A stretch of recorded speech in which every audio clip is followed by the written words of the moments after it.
मेरा ना बचपन का एक सपना था कि शहर के शोर शराबों से दूर पहाड़ों के बीचों बीच अपना एक घर होगा, एक हॉट सी बंदी होगी, 4-5 बच्चे होंगे, लाइफ सेट होगा यार। अब मेरा ये जो सपना है ना, ये जी रहा आज की story the letter to the god का मेन कैरेक्टर द लैंचो। भाई इस कैरेक्टर के बारे में क्या कहना, गजब है ये। पता नहीं इस बंदे ने कौन सा सस्ता नशा करा हुआ है, मुझे भी करना है यार। इस बंदे ने ना भगवान को लेटर लिखा है और पैसे मांग रहा है वो, या यही कर रहा है लिटरली स्टोरी पे।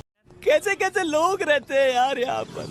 अब इस स्टोरी का शुरुआत होता है एक ऐसे सीन के साथ जहाँ पहाड़ों के बीचों भी एक लौता घर, एग्जैक्ट वैसा ही जैसा मैंने अपने सपनों के घर के बारे में सोचा हुआ है। एक साइड बहता हुआ नदी और दूसरी साइड हरा भरा मक्के का खेत। देख के लग रहा है कि इस बार का फसल तो बहुत अच्छा होने वाला है। बस किस चीज को सबका अगर इंतजार था तो वो चीज था बारिश। खैर बारिश से याद आया मुझे, मानसून का महीना चल रहा है, चारों ओर बारिश ही बारिश है। और ऐसे बारिश वाले माहौल पे क्या चाहिए होता है, चाय और पकोड़ा। नहीं सही में तुम अगर मुझसे पूछो, बारिश के मौसम पे मुझे कुछ करने को दिल नहीं करता, बस कहीं बैठा रहो, चाय पकोड़ा और साथ में कोई हो जिसके साथ रोमांटिक गाने सुन सकूं। खैर ये तो सपना ही रह जाएगा मेरा। जैसे मैंने तुम्हें बताया कि इस साल मक्के का खेती जो था लैंचो का, वो अच्छा होने वाला था। बस एक चीज का इंतजार था, वो था बारिश। अब यहाँ पे क्या होता है, लैंचो सुबह से उठता है और कुछ भी काम नहीं करके बस आसमान को तके जा रहा था। तुम समझ जाओ क्यों, वो इस उम्मीद पे लगा हुआ था कि बारिश आएगा और जो है सोने पे सुहागा कर देगा फसल का। वो आके अपनी बीवी को कहता भी ये बात की बस हमें कोई चीज का जरूरत है तो थोड़ा बारिश।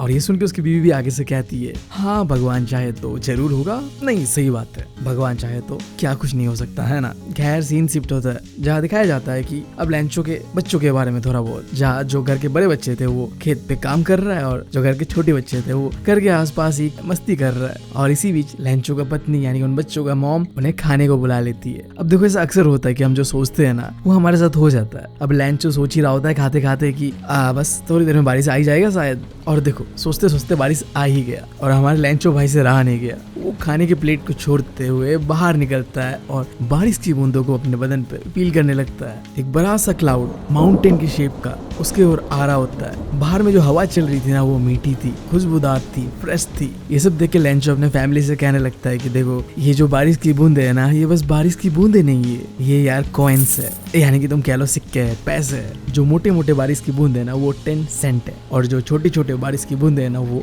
5 सेंट है। अब इससे पहले कि तुम कंफ्यूज हो जाओ ये सब क्या है, मैं तुम्हें पहले ही बता दूं। इस स्टोरी के अंदर पे 1 पैसो इक्वल्स टू 100 सेंट। ये बिल्कुल हमारी तरह ही है जैसे 1 रुपीस इक्वल्स टू 100 पैसा होता है, एग्जैक्ट वैसे ही। और बारिश की बूंदों को कैसे कंपेयर करा गया, जो मोटे मोटे बूंदे उन्हें 10 सेंट और जो छोटे छोटे बूंदे उन्हें 5 सेंट। देख रहे हो लैंचो भाई को, बारिश की बूंदों को पैसा ही पैसा मान रहा है वो, और सही भी है, सब कुछ सही था।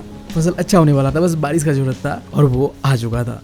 अब कहते हैं यार जब तुम्हारा गांड फटने वाला होता है ना तो तुम्हें ऊपर वाला भी नहीं बचा सकता। और या तो हमारे भाई के साथ ऊपर वाला ही कुछ गलत करने वाला था। वो बारिश की उम्मीद पे बैठा हुआ था कि बारिश आएगा, फसल अच्छा होगा। बारिश तो आता है पर बारिश के साथ आता है बहुत जोर का हवा, और वो हवा साथ में लाता है हेलस्टॉर्म।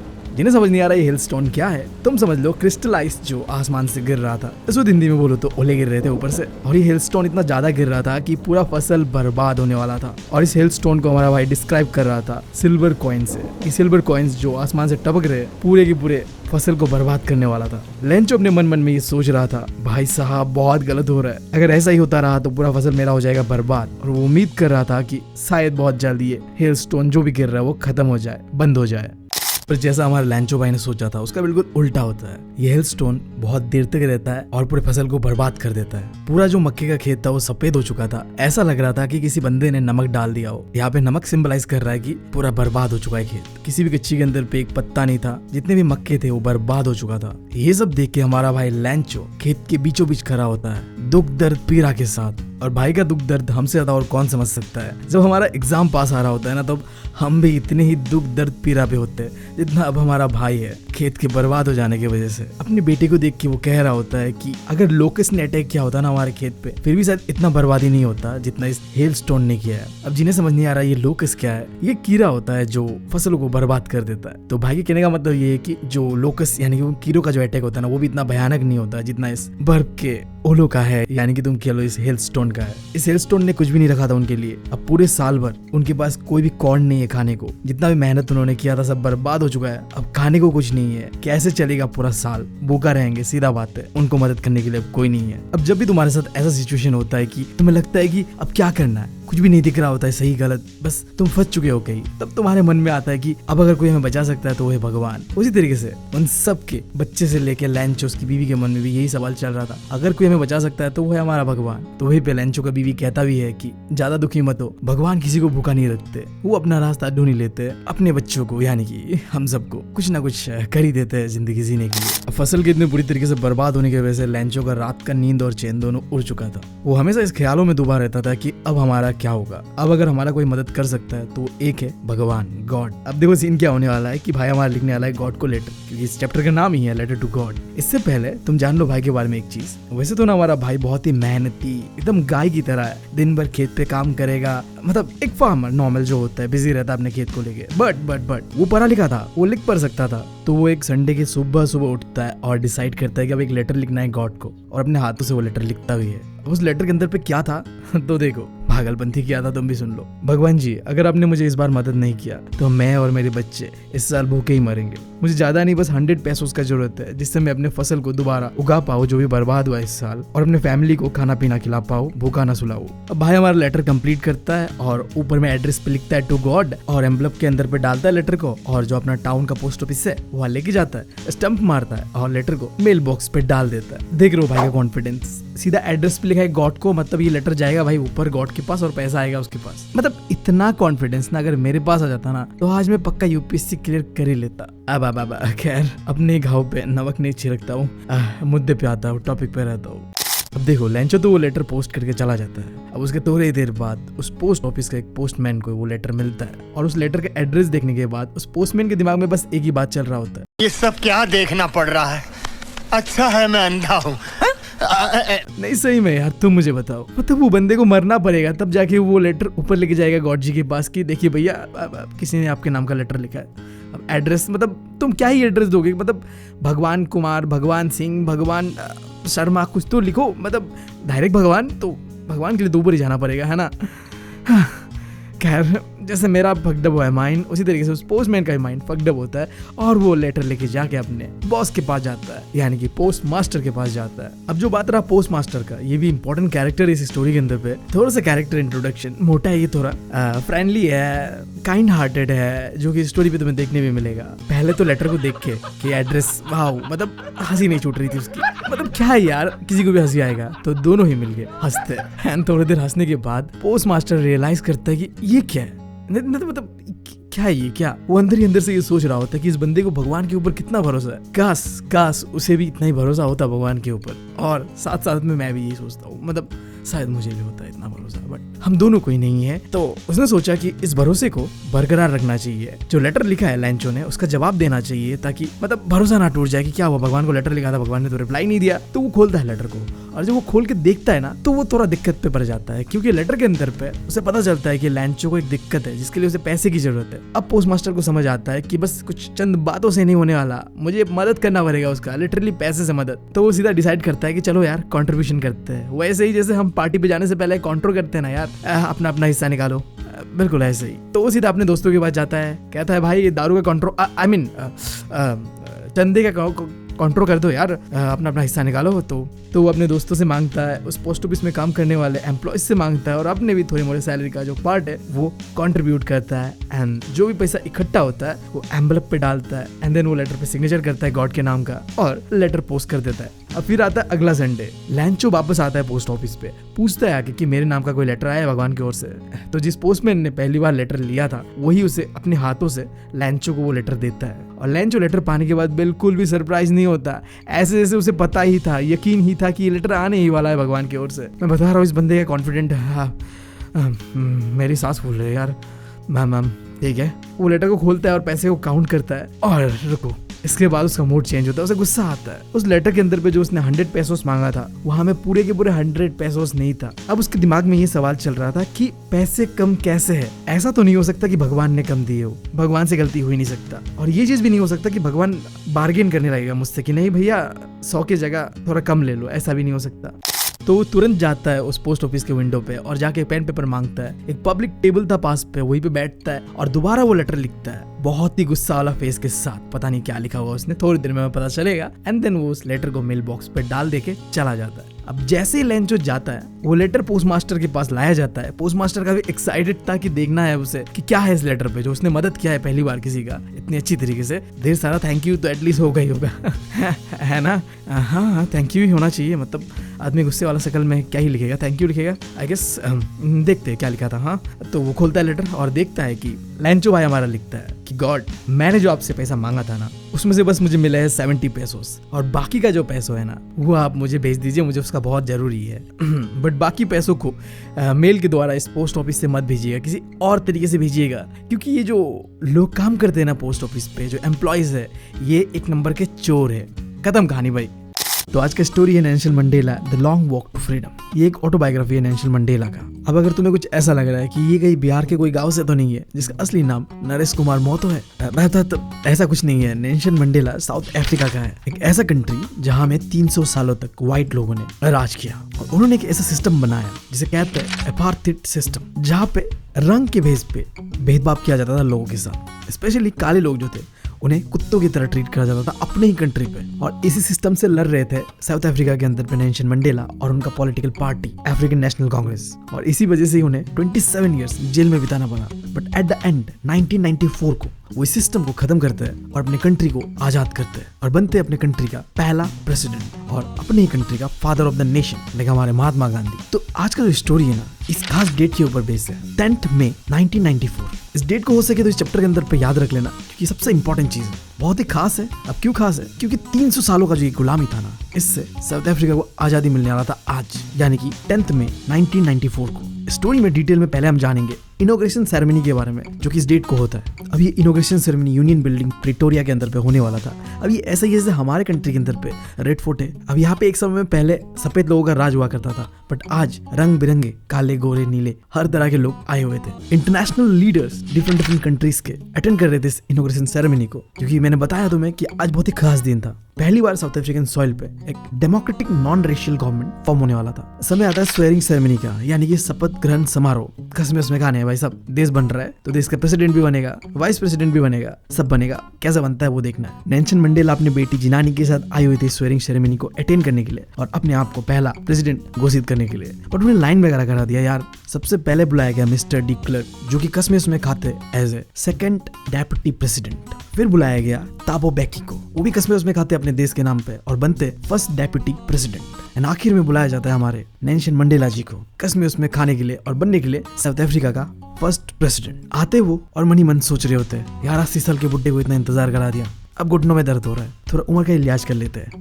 मजाक कर रहा हूँ। वो आते अपने देश के नाम पे कसमें उसमें खाते हैं और एक बहुत ही फेमस स्पीच देते हैं, जिसका लिंक मैं तुम्हें डिस्क्रिप्शन पे दे रहा हूँ। उम्मीद करूंगा कि तुम जाके देखो। और तुम्हारे सामने पूरा का पूरा स्पीच ये रहा जो उन्होंने उस दिन स्वेरिंग सेरेमनी के दौरान दिया था। हम ना क्या करेंगे, डिकोड करते हैं कि एग्जैक्टली क्या क्या कहा था उन्होंने, की हाईलाइट्स को देखेंगे। तो स्पीच के अंदर में सबसे पहले उन्होंने मेंशन करा इतने लंबे समय के बाद जो हमारे देश को फ्रीडम और लिबर्टी मिला है, उसके लिए वो बहुत थैंकफुल है, क्योंकि उन्होंने एक ऐसे ह्यूमन डिजास्टर से ओवरकम करा है जिसके बारे में सोचना भी डरावना है। लिटरली ब्लैक लोगों के खिलाफ घनघोर अत्याचार हो रहा था उस समय। एक समय को साउथ अफ्रीका को रिकॉग्नाइज करा जाता था एक ऐसा कंट्री जहाँ पे रेशियल डिस्क्रिमिनेशन होता है, नियम कानून फॉलो नहीं होता। बट आज वही कंट्री वेलकम कर रहा है पूरे दुनिया को अपने जमीन पे, जो कि सिंबलाइज कर रहा है victory of justice, peace and humanity का। फिर वो जितने भी वर्ल्ड लीडर्स उस स्वेरिंग सेरेमनी को अटेंड करने के लिए आए हुए थे उन्हें थैंक करता है और बताता है कि फाइनली हमारे कंट्री ने अचीव कर लिया पॉलिटिकल फ्रीडम। अब यहाँ रुकते नहीं है, फिर वो कसम खाते हैं कि पॉलिटिकल फ्रीडम तो हमें मिल गया, बट अब जो है आजादी देना पड़ेगा अपने लोगों को गरीबी से, भुखमरी से और भी किसी तरह का डिस्क्रिमिनेशन जो हो रहा है उससे।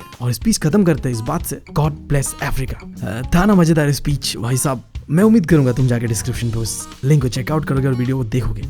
बाकी यार स्पीच देने से याद आया, मैंने भी अपने स्कूल पे स्पीच कंपटीशन में पार्टिसिपेट करा था। एंड आई डोंट नो मैंने क्या स्पीच दिया उस दिन। मुझे तो लग रहा था मैंने कुछ बहुत बढ़िया बोला है, बट जब मैं स्टेज से उतरा मुझे समझ नहीं आया कि ये मेरे स्किल का जादू है कि वो इमोशनल होगी या मतलब क्या चीज़ है। खैर उसके बाद मेरे दोस्त ने मुझे रियलिटी चेक भी दिया कि भाई तो क्या बकवास कर रहा था वहाँ जाके, तेरी एक बातें समझ नहीं आई हमें। और उसकी बातें सुनकर आई वाज लाइक क्या, मैंने 10 मिनट तक वहाँ बकबक करा और तुम लोगों को एक बात समझ नहीं आया। खैर अब स्टोरी पे वापस आते हैं। उस दिन यूनियन बिल्डिंग प्रिटोरिया के ऊपर आसमान में साउथ अफ्रीकन जेट हेलीकॉप्टर्स उड़ रहे थे। जितने भी साउथ अफ्रीकन मिलिट्री जनरल्स थे वो सारे के सारे हमारे प्रेसिडेंट को सैल्यूट कर रहे थे एंड प्लेज कर रहे थे अपना loyalty towards the newly formed government. और ये चीजों को देख के नेल्सन मंडेला याद कर रहे थे उन दिनों के बारे में जब यही मिलिट्री जनरल्स, यही आर्मी मुझे सल्यूट नहीं कर रहा था, मुझे जेल में कैद करना चाहता था, क्योंकि मैं एक ऐसे सिस्टम से लड़ रहा था जो कि बिल्कुल बेस्ड था रेशियल डिस्क्रिमिनेशन के बेस पे, काले गोरों का भेदभाव चल रहा था, ब्लैक को कुत्तों की तरह ट्रीट करा जा रहा था कंट्री के अंदर। बट खैर आज का दिन अलग था, आज का दिन खास था, क्योंकि वो सारी चीजें जो पास्ट में हुआ था वो चीजें बदल चुका था। ये नया साउथ अफ्रीका बिल्कुल अलग था। आसमान के ऊपर साउथ अफ्रीकन जेट से अलग अलग स्मोक्स को छोड़ा गया, like black, red, green, blue, gold, जो कि सिंबलाइज कर रहा था साउथ अफ्रीकन फ्लैग को जो नया बना था। और उसी दिन साथ ही साथ बजता है 2 नेशनल एंथम साउथ अफ्रीका का। एक तरफ व्हाइट लोग गा रहे थे ऐसा गाना जो कि डेडिकेटेड था ब्लैक लोगों के लिए, किस तरीके से उन्होंने स्ट्रगल करा था अपने ही देश में आजादी के लिए, और दूसरा गा रहे थे ब्लैक लोग जो कि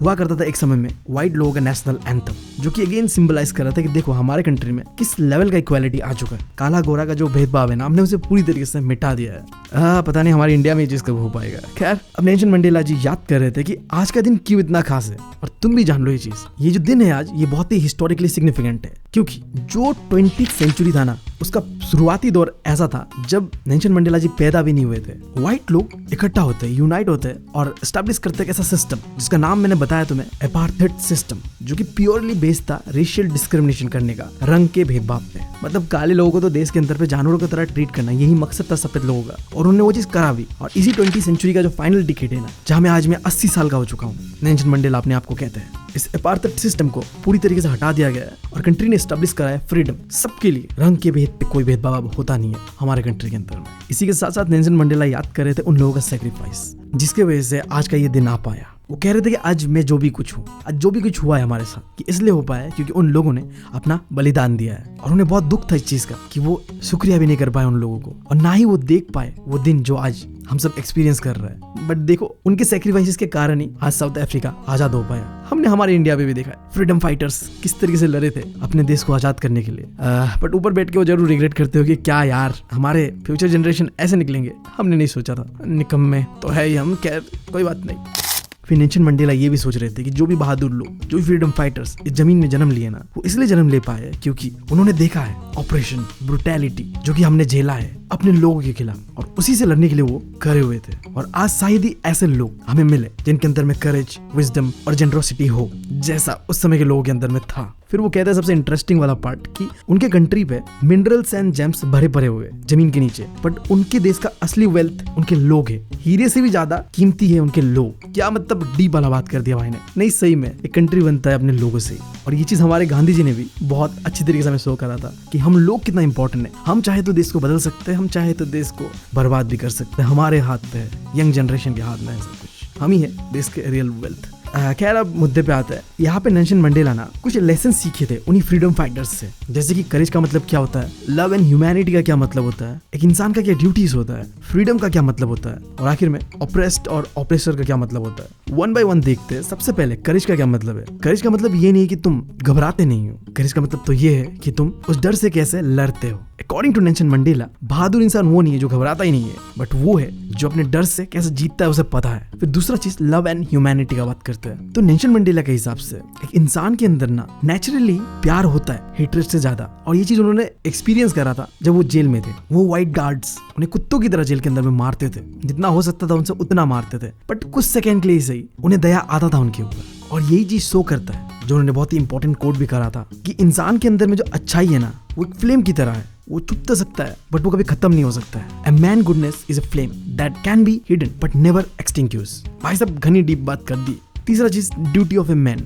एज ए मैन हमारा लाइफ में क्या ड्यूटीज होता है, 2 ड्यूटीज होता है। एक तो अपने माँ बाप, अपने फैमिली, अपने वाइफ, अपने चिल्ड्रन का ध्यान रखना, दूसरा अपने लोगों का, अपनी कम्युनिटी का, अपने देश का ध्यान रखना। पर वो कहते हैं कि अफ्रीका जैसे कंट्री पे ये दोनों चीज एक साथ नहीं करा जा सकता। स्पेशली वो समय जब मैं पैदा हुआ था, यानी कि जब नेल्सन मंडेला जी पैदा हुए थे, वो इंसान काला है, फिर तो ये ड्यूटीज पूरा करना इम्पॉसिबल है। ये चीज उन्होंने अपना एग्जाम्पल से बताया कि वो कभी नहीं चाहते थे कि अपने फैमिली को छोड़ के वो अपने लोगों को चुने। हालात ऐसा आया जिसके वजह से उन्हें चुनना पड़ा अपने लोगों को, और जब उसने अपने लोगों को चुना तो जो उनका ड्यूटी है as a son, as a brother, as a father, as a husband, ये सारी चीजें करने में वो नाकामयाब रहे। क्योंकि ऑब्वियस सा बात था, कैसा कंट्री पे वो पैदा हुए थे जहाँ पे काले लोगों के साथ भेदभाव हो रहा था। अगर वो फैमिली को देखने जाते तो वो अपने देश के लिए कभी नहीं लड़ पाते। और तुमने देखा है जितने भी फ्रीडम फाइटर्स होते हैं उन्होंने देश के लिए लड़ा है, उन्होंने कभी अपने बारे में अपनों के बारे में नहीं सोचा है, उनके लिए पूरा देश ही अपना था। चाहे इंडिया के अंदर पे सुभाष चंद्र बोस हो, भगत सिंह हो, गांधी जी हो, भाई साहब सैक्रिफाइसेस तो हमने भी बहुत दिए।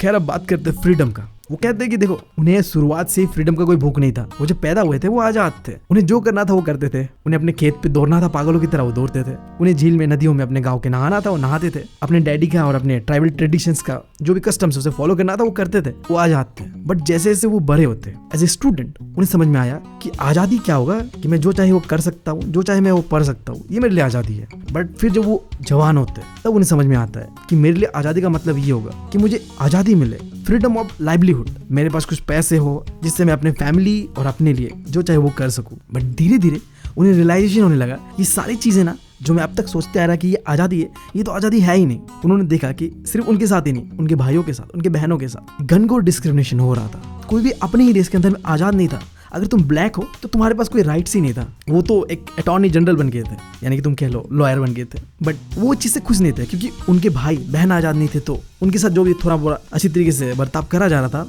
वो एक्सेप्टेबल नहीं था उनके लिए। एग्जैक्टली जैसे इंडिया के अंदर भी गांधी जी एक बड़े अफसर थे, यानी कि एक वकील थे, बट उन्होंने सब कुछ छोड़ छाड़ के हमारे लिए आम लोग बने और आम लोगों की तरह ही एक धोती, एक खादी पहन के देश को आजाद करने चल पड़े थे। तो अब नेल्सन मंडेला को भी समझ आया कि असली आजादी तो वो होगा जब मैं, मेरे भाई, मेरे बहन अपने ही देश के अंदर पे ट्रूली फ्री हो गए, तो वही हमारे लिए आजादी, फ्रीडम होगा। इस फ्रीडम को पाने के लिए उन्होंने ज्वाइन करा अफ्रीकन नेशनल कांग्रेस और इस अपार्थाइड सिस्टम के खिलाफ लड़ पड़े और इसी आजादी के भूख ने उन्हें ट्रांसफॉर्म करके रख दिया। जहाँ वो एक फैमिली मैन थे अब वो बन चुके थे वो इंसान जो अब लोगों के लिए है। फैमिली मैन से a man for his people. एक ऐसा नौजवान जो पहले बहुत घबराया करता था अब उसके अंदर पे हिम्मत आ चुकी है। एक लॉ अटॉर्नी यानी कि वकील से वो क्रिमिनल बन चुके थे, जेल में 27 ईयर्स बिताते।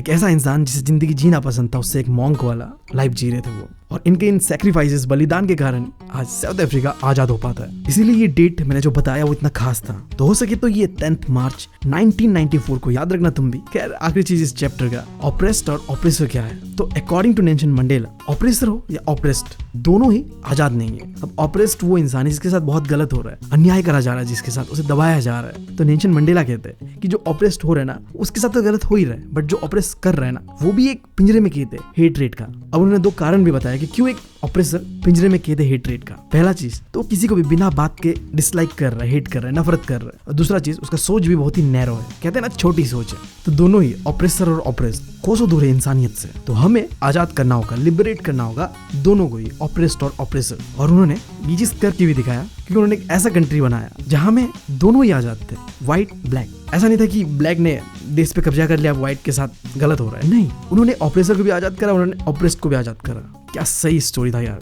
तो जब मैं 13 साल का था डायरी लिखना तो बहुत दूर की बात है, सरप्राइज टेस्ट में ऐसे नहीं लिखा जाता था मुझसे। बट आज का story the diary of Anne Frank, जहाँ एक 13 साल की लड़की ने अपनी डायरी पे कुछ ऐसा लिखा। किताबें तो वो छोटी सी चीज है, लोगों ने उसके ऊपर हॉलीवुड मूवी बना दिया। बट रुको, इससे पहले मैं हूँ तुम लोगों का दोस्त और होस्ट बीवी, निकल चुका स्टोरी टेलर बनने की जर्नी पे। एक्सपर्ट नहीं हूँ बट हाँ वो चीजें करने का ट्राई कर रहा हूँ जिससे मुझे अच्छा फील हो और तुम लोगों को ये स्टोरी मरते दम तक याद रहे। तो आओ इस स्टोरी को करते हैं शुरुआत।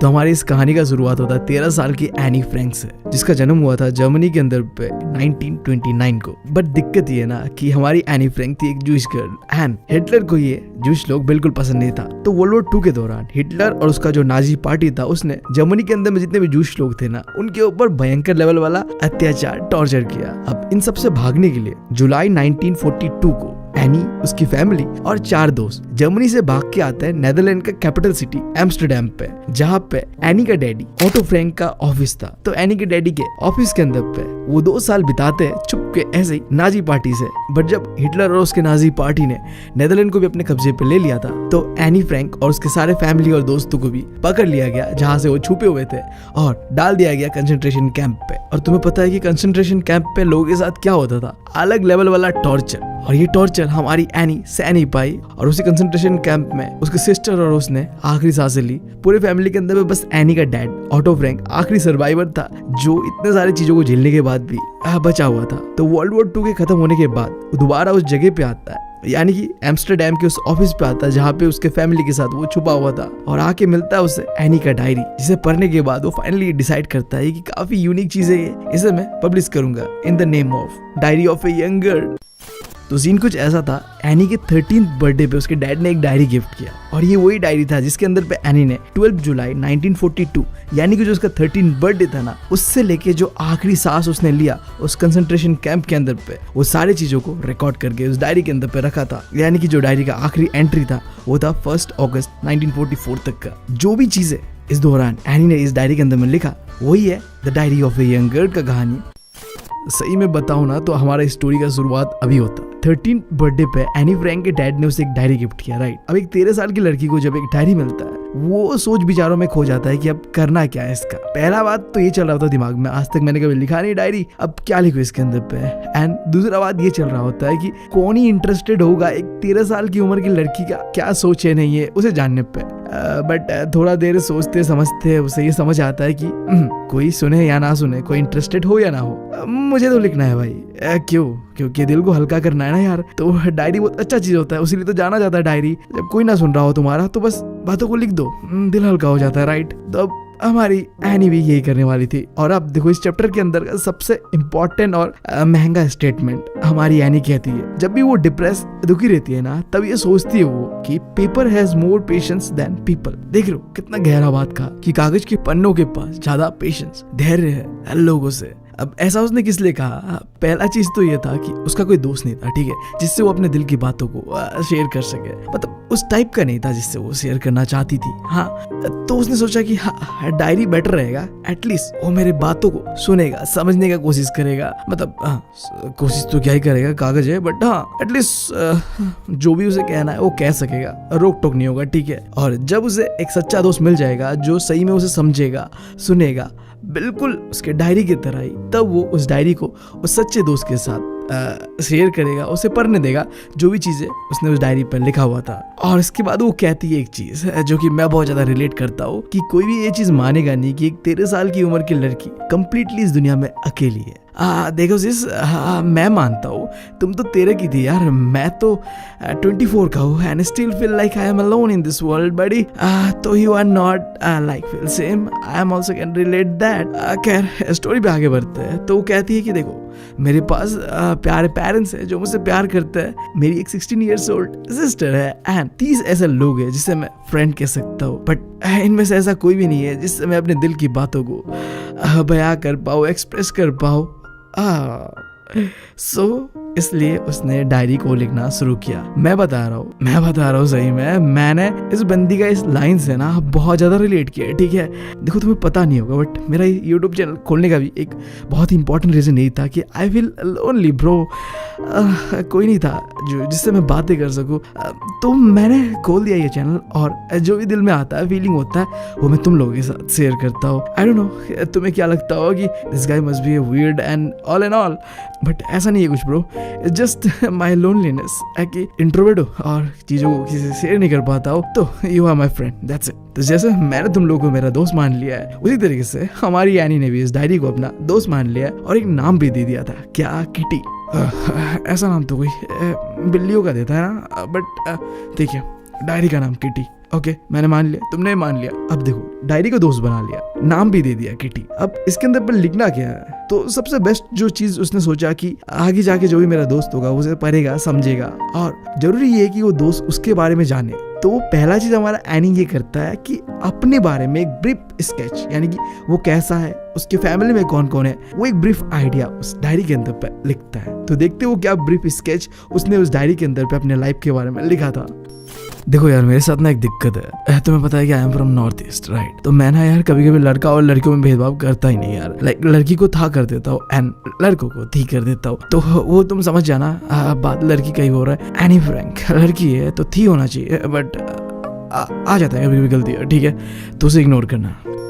अब ये जो ब्रीफ कैरेक्टर स्केच एनी के लाइफ के बारे में था, यहाँ सबसे पहले बताता है एनी अपने मॉम एंड डैड के बारे में। जब एनी का डैड 36 इयर्स का होता है एंड एनी का मॉम 25 इयर्स का होता है, तो दोनों शादी कर लेते हैं। एंड उसका सिस्टर जो कि 16 इयर्स ओल्ड था, पहले बताया था उसने, बट इस बार यहाँ नाम मेंशन करता है जो कि है मार्गो। इसका जन्म होता है फ्रैंकफर्ट, जर्मनी का एक सिटी है, वहां पे। कब होता है? 1926 को। और वो अपना भी डेट ऑलरेडी जो कि मैं तुम्हें बता ही चुका हूँ, 1929 को हमारी एनी फ्रैंक जन्म लेती है। अब देखो, जब एनी 4 साल की होती है तब ऑटो फ्रैंक यानी कि उसका फादर 1933 को माइग्रेट करता है हॉलैंड के लिए। एंड फादर के साथ साथ जो मॉम होती है एनी फ्रैंक का, वो भी माइग्रेट करती है हॉलैंड पे, और बाकी बच्चा वो और उसकी सिस्टर अपने नानी के घर रह जाती है। अब तुम में से ये चीज कई लोग रिलेट कर पाओगे, कुछ भी होता है मॉम एंड डैड तो नानी के घर ही छोड़ देते हैं, है ना। चलो कोई ना, जिसका दर्द है वही समझ पाएगा ये।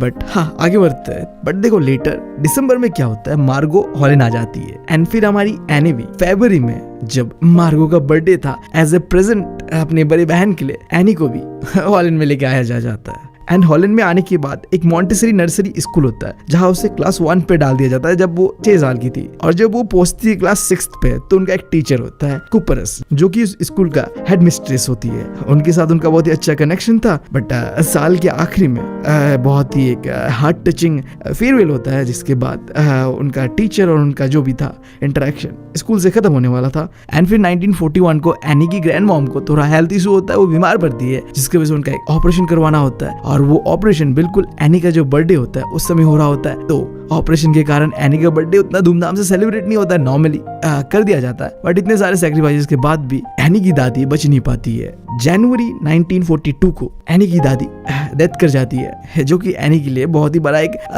दर्द देने वाला चीज था, क्योंकि वो अपनी दादी से बहुत ज्यादा प्यार करती थी। तो जब अगला साल बर्थडे होता है ना एनी का, तो अपने बर्थडे केक पे एक एक्स्ट्रा कैंडल जला देती है as a memory of his grandmother, I guess. ठीक है, अब आ जाओ back to present. 20 June 1942 family में बच्चे जितने भी लोग थे, एनी के डैड, एनी की मॉम, एनी एंड उसकी सिस्टर, सब अपने जिंदगी में सही तरीके से चल रहे थे। अब एक बात से तुम कंफ्यूज हो गए, यहाँ पे बैक टू प्रेजेंट, हम पास्ट प्रेजेंट कहाँ पे थे हम? देखो, मैंने तुम्हें बताया था कि हमें पूरा डायरी नहीं पढ़ना है, डायरी का कुछ पोर्शन है जो कि हमें जानना है। वो पोर्शन क्या पता है, डेट भी दिया हुआ है यहाँ पे, सैटरडे 20 जून 1942। ये वो डेट है इस डायरी के अंदर पे जहाँ पे एनी का स्कूल लाइफ के बारे में थोड़ा बहुत बताया गया है, वो हमें जानना है इस स्टोरी के अंदर पे। बेसिकली मैं बताऊँ तो तुम्हें जो स्टोरी है ना, ये थोड़ा बहुत हाईलाइट दिया एनी के बारे में, एंड अब उसका स्कूल लाइफ किस तरीके से था, वो कैसी थी, वो सब हमें जानना है। ठीक है, तो एनी अपने डायरी में एंट्री कुछ इस तरीके से करती है कि डियर किटी, हमारा सारा क्लास डरा हुआ है, घबराया हुआ है इस बात से, क्योंकि बहुत ही जल्द अपकमिंग टीचर्स मीटिंग्स होगा जहाँ टीचर्स ये डिसाइड करेंगे कि कौन से बच्चे अपकमिंग क्लासेस पे जाएंगे और किन्हें इसी क्लास पे रख देना है। यानी कि सिंपली बताओ तो रिजल्ट का सीन रहेगा। ठीक है, और रिजल्ट से यार सबकी फटती है। ठीक है, चाहे वो एनी हो, मैं हूँ या तुम हो, है ना। रुको, ऐसा नहीं है। अगर तुम बैक बेंचर हो ना तो तुम्हारी बिल्कुल नहीं फटेगी। हाँ, मैं क्यों ऐसा कह रहा हूँ, देखो अभी तुम्हें समझ आएगा। अब जहाँ पूरा क्लास डरा हुआ इस बात से कि अपकमिंग मीटिंग है, क्या होने वाला है, नहीं होने वाला है, वहीं पे एनी और उसके दोस्त जीएन के पीछे में 2 लौंडे बैठे हुए थे, प्योर बैक बेंचर्स। ठीक है, जिनका अलग ही चल रहा था भाई। एक का नाम था सीएन और दूसरे का नाम था जैक। दोनों भाई ने अपना जो हॉलीडे का सेविंग्स था ना, वो सट्टे पे लगा दिया था कि भाई तू पास होगा या मैं पास होगा। दे आर बी लाइक, भाई देख तू तो इस बार पास हो ही जाएगा। अरे नहीं यार, तू पास हो जाएगा। अरे नहीं यार, मैं पास नहीं होगा, तू ही पास हो जाएगा। अब देखो, प्योर बैक बेंचर वाला सीन है। ठीक है, अब मुझे पता है जब भी ऐसा कुछ चल रहा होता है ना, दोनों के दोनों पक्का फेल होने वाले हैं और सट्टा चला रहे कि तू पास हो जाएगा, तू पास हो जाएगा, क्योंकि दोनों को पता है कि भाई हमने तो पढ़ा ही नहीं है, हम पे तो पढ़ा है ही ना, तो हम तो पास हो गए नहीं, सामने वाला पास हो जाएगा। बट दोनों को नहीं पता कि दोनों नहीं पढ़ा है। खैर जो भी हो, अब इन सारे हरकतों की वजह से एनी और उसके दोस्त जीएन बहुत ही भड़की हुई थी। जीएन ने तो कई बार रोकने की कोशिश भी किया और एनी तो बस भड़की जा रही थी उनके ऊपर। बट हमारे भाई 2 बैक बेंचर्स को किसी से फर्क पड़ नहीं रहा था, वो तो भाई अपने ही में मस्त थे। ठीक है, और अगर तुम सीधा एनी से पूछो ना कि क्या रिजल्ट रहेगा, क्या सीन है नहीं है, तो उसका तो सीधा कहना था कि देखो हमारे स्कूल पे गधे भरे पड़े हैं। अगर उसका माना जाए ना तो कई लोग ऐसे हैं जिन्हें आगे नहीं बढ़ाना चाहिए, पास नहीं करना चाहिए, इसी क्लास पे रहने देना चाहिए। बट वो कहती है कि देखो टीचर जो है ना, बहुत ही अनप्रिडिक्टेबल क्रीचर्स है इस दुनिया का। मतलब वो ये कि लगता है कि इसने नहीं पढ़ा, बट देखते कि भाई वो पास कैसे हो गया। और कोई होगा कि भाई बहुत पढ़ा है उसने, बट वो ही फेल हो जाता है। अब ये कैसे होता है, ये टीचर्स जानते हैं। बट हमारी एनी को बिल्कुल इस चीज से घबराहट नहीं थी कि क्या होगा नहीं होगा रिजल्ट। उसे पता था कि उसके जितने भी लड़की दोस्त एक गर्लफ्रेंड्स है और वो खुद पास तो हो ही जाएगी। बस एनी को थोड़ा मैथ्स को लेके डर था, बट हाँ वो इंतजार करने के लिए तैयार थे कि जो भी होगा देखा जाएगा। उन बैक बेंचर्स की तरह बकेती नहीं करना है एनी को। ठीक है, एनी फिर अपने डायरी पे आके लिखती है कि जितने भी टीचर्स थे ना, उनके साथ एनी का अच्छा रिलेशन था। 7 मेल टीचर्स थे और 2 फीमेल टीचर्स थे, और सारे टीचर्स के साथ एनी का बनता था एक्सेप्ट द वन टीचर जिसका नाम था मिस्टर कीजिंग, जो पढ़ाता था एनी को मैथ्स। एक तो ऐसे एनी को मैथ्स थोड़ा डिफिकल्ट लगता ही था, ऊपर से मैथ्स टीचर भाई वो अलग स्यापा कर रहा था। अब सही बताओ ना तो मैथ्स टीचर ना होते हैं यार, तुम कहीं भी देख लो, मेरे स्कूल पे हो, तुम्हारे स्कूल पे हो, तुम्हारे भैया दोस्त सबके स्कूल पे, पता नहीं क्यों ऐसा होता है यार। मैथ्स टीचर ना बहुत रूड होते हैं, ठीक है। अब शायद वो रूड इसलिए होते हैं क्योंकि एक समय में उनका भी नहीं बन रहा होता है मैथ्स, तो वो बस उसी चीज़ पे घुस जाते हैं और वो ऐसे बन जाते हैं। मे बी हाँ, ये मेरा थ्योरी है आई गेस, बट खरूस तो होते हैं, ठीक है, ये चीज़ तुम भी मानोगे तो ठीक है। एनी के साथ भी उसका टीचर खरूस था, बट एनी के साथ जो ये रूडनेस था मिस्टर कीजिंग का, वो एक रीजन से था। एनी ना बहुत बोलती थी क्लास के अंदर पे, और ये चीज मिस्टर कीजिंग को बिल्कुल पसंद नहीं था। तो मिस्टर कीजिंग एनी के ये जो आदत है बक करने का क्लास के अंदर पे, से तंग आके उसे पनिशमेंट के नाम पे एक असाइनमेंट देता है। क्या देता है? एक्स्ट्रा होमवर्क की एक ऐसे लिख के लाओ चैटर बॉक्स के बारे में। जिन्हें नहीं पता चैटर बॉक्स क्या होता है, वो इंसान जो ज्यादा बक करते रहता है ना। मेरे दिमाग में कैसा इंसान आ रहा है, मैं नाम भी नहीं ले रहा और कुछ नहीं बोल रहा, बट है कोई एक, ठीक है। तुम्हारे अगर दिमाग में कुछ आ रहा है तो कमेंट सेक्शन खुला हुआ है, नाम मेंशन कर सकते हो, ठीक है। सो हमारी एनी सोच पे पड़ जाती है कि चैटर बॉक्स, इसके बारे में क्या लिखूं, बट वो वहीं पे रुक जाती है, टाइटल को लिख लेती है चैटर बॉक्स एंड उस किताब को बैग के अंदर पे डाल के शांत रहने का कोशिश कर रही होती है। फिर घर में पहुंचती है जाके एंड सारे होमवर्क्स करने के बाद उसे याद आता है कि अच्छा मुझे तो एक एक्स्ट्रा होमवर्क मिला हुआ है चैटर बॉक्स के बारे में। हाँ, तो वो सोच पे पड़ जाती है कि लिखना क्या है। मुंह पे एक फाउंटेन पेन चबा के वो सोच रही होती है कि चैटर बॉक्स के बारे में ऐसा क्या लिखूं। सोचते हुए ये बहुत ही एक अच्छा चीज सोच रही होती है कि ऐसे तो सब लिखते हैं, बट मुझे कुछ ऐसा लिखना है जहाँ जो एक कन्विंसिंग आर्गुमेंट दूं कि क्यों बातें करना चाहिए हमें, क्योंकि इनडायरेक्टली तो भाई टीचर जो है मिस्टर कीजिंग वो तो इंसल्ट ही कर रहे थे हमारी एनी का। तो हमारी एनी भी कम तो थी नहीं, एक ऐसा कड़ा जवाब देना चाहती थी जिससे कि टीचर्स मतलब समझे कि बात करना क्यों जरूरी होता है। तो अचानक से सोचते उसके दिमाग पे एक आइडिया आता है और वो 3 पन्नों का एक ऐसा लिखती है और लेके जाके मिस्टर कीजिंग के सामने रख देती है। और वो ऐसे कुछ इस तरीके से था कि देखिए टीचर जी, जो स्टूडेंट्स है ना उसका ये कैरेक्टर कह सकते हो या फिर एक एसेंशियल क्वालिटी होता है हर एक स्टूडेंट का कि वो बात करे, जो कि मैं भी मानता हूँ कि सही है, बातें करेंगे तभी तो चीजें समझ आएगा, वो होगा ये होगा, बट हाँ क्लास के अंदर पे ऐसे बातें तो करना नहीं होता है। तो उसने ये भी कहा कि मैं अपना जो बात करने का हैबिट है इसे कंट्रोल करने का भी कोशिश करूंगा, बट एक दिक्कत ये है कि मैं ऐसे क्योर नहीं कर सकता, मतलब खत्म नहीं कर सकता। खत्म क्यों नहीं कर सकता? क्योंकि ये जो बात करने का जो आदत है ना, ये मेरे माँ से मुझे मिला हुआ है। तो मतलब ये जो बातूनी वाला जो हरकत है ना, ये इनहेरिटेड है, यानी कि खानदानी है, उसके माँ से आया हुआ है। तो वो तो जाने वाला है नहीं, बस इसे कंट्रोल कर सकती है हमारी है नहीं। देख रहे हो साइंटिफिक आर्गुमेंट दे रही है बहन। अब ऐसा साइंटिफिक आर्गुमेंट देगी क्यूट सी लड़की, तो हमारा रूट सा मैथ्स टीचर ही क्यों ना हो। पिघल गया एनी के बातों से और हंस दिया। बट क्या करे, हमारी एनी का गंदा आदत बात करने का छूटने वाला थोड़ी था इतनी आसानी से। तो अगली क्लास में फिर से एनी ने बात किया, जिस वजह से हमारा मैथ्स टीचर मिस्टर कीजिंग गुस्से में आके दोबारा उसे एक होमवर्क दे देती है। और इस बार होमवर्क का नाम था द इनकॉरिजेबल चैटर बॉक्स। इनकॉरिजेबल का मतलब है कि तुम सुधार नहीं पाओगे, जो जैसा है वैसे रहेगा, मतलब वो बरबोली लड़की बरबोली ही रहेगी।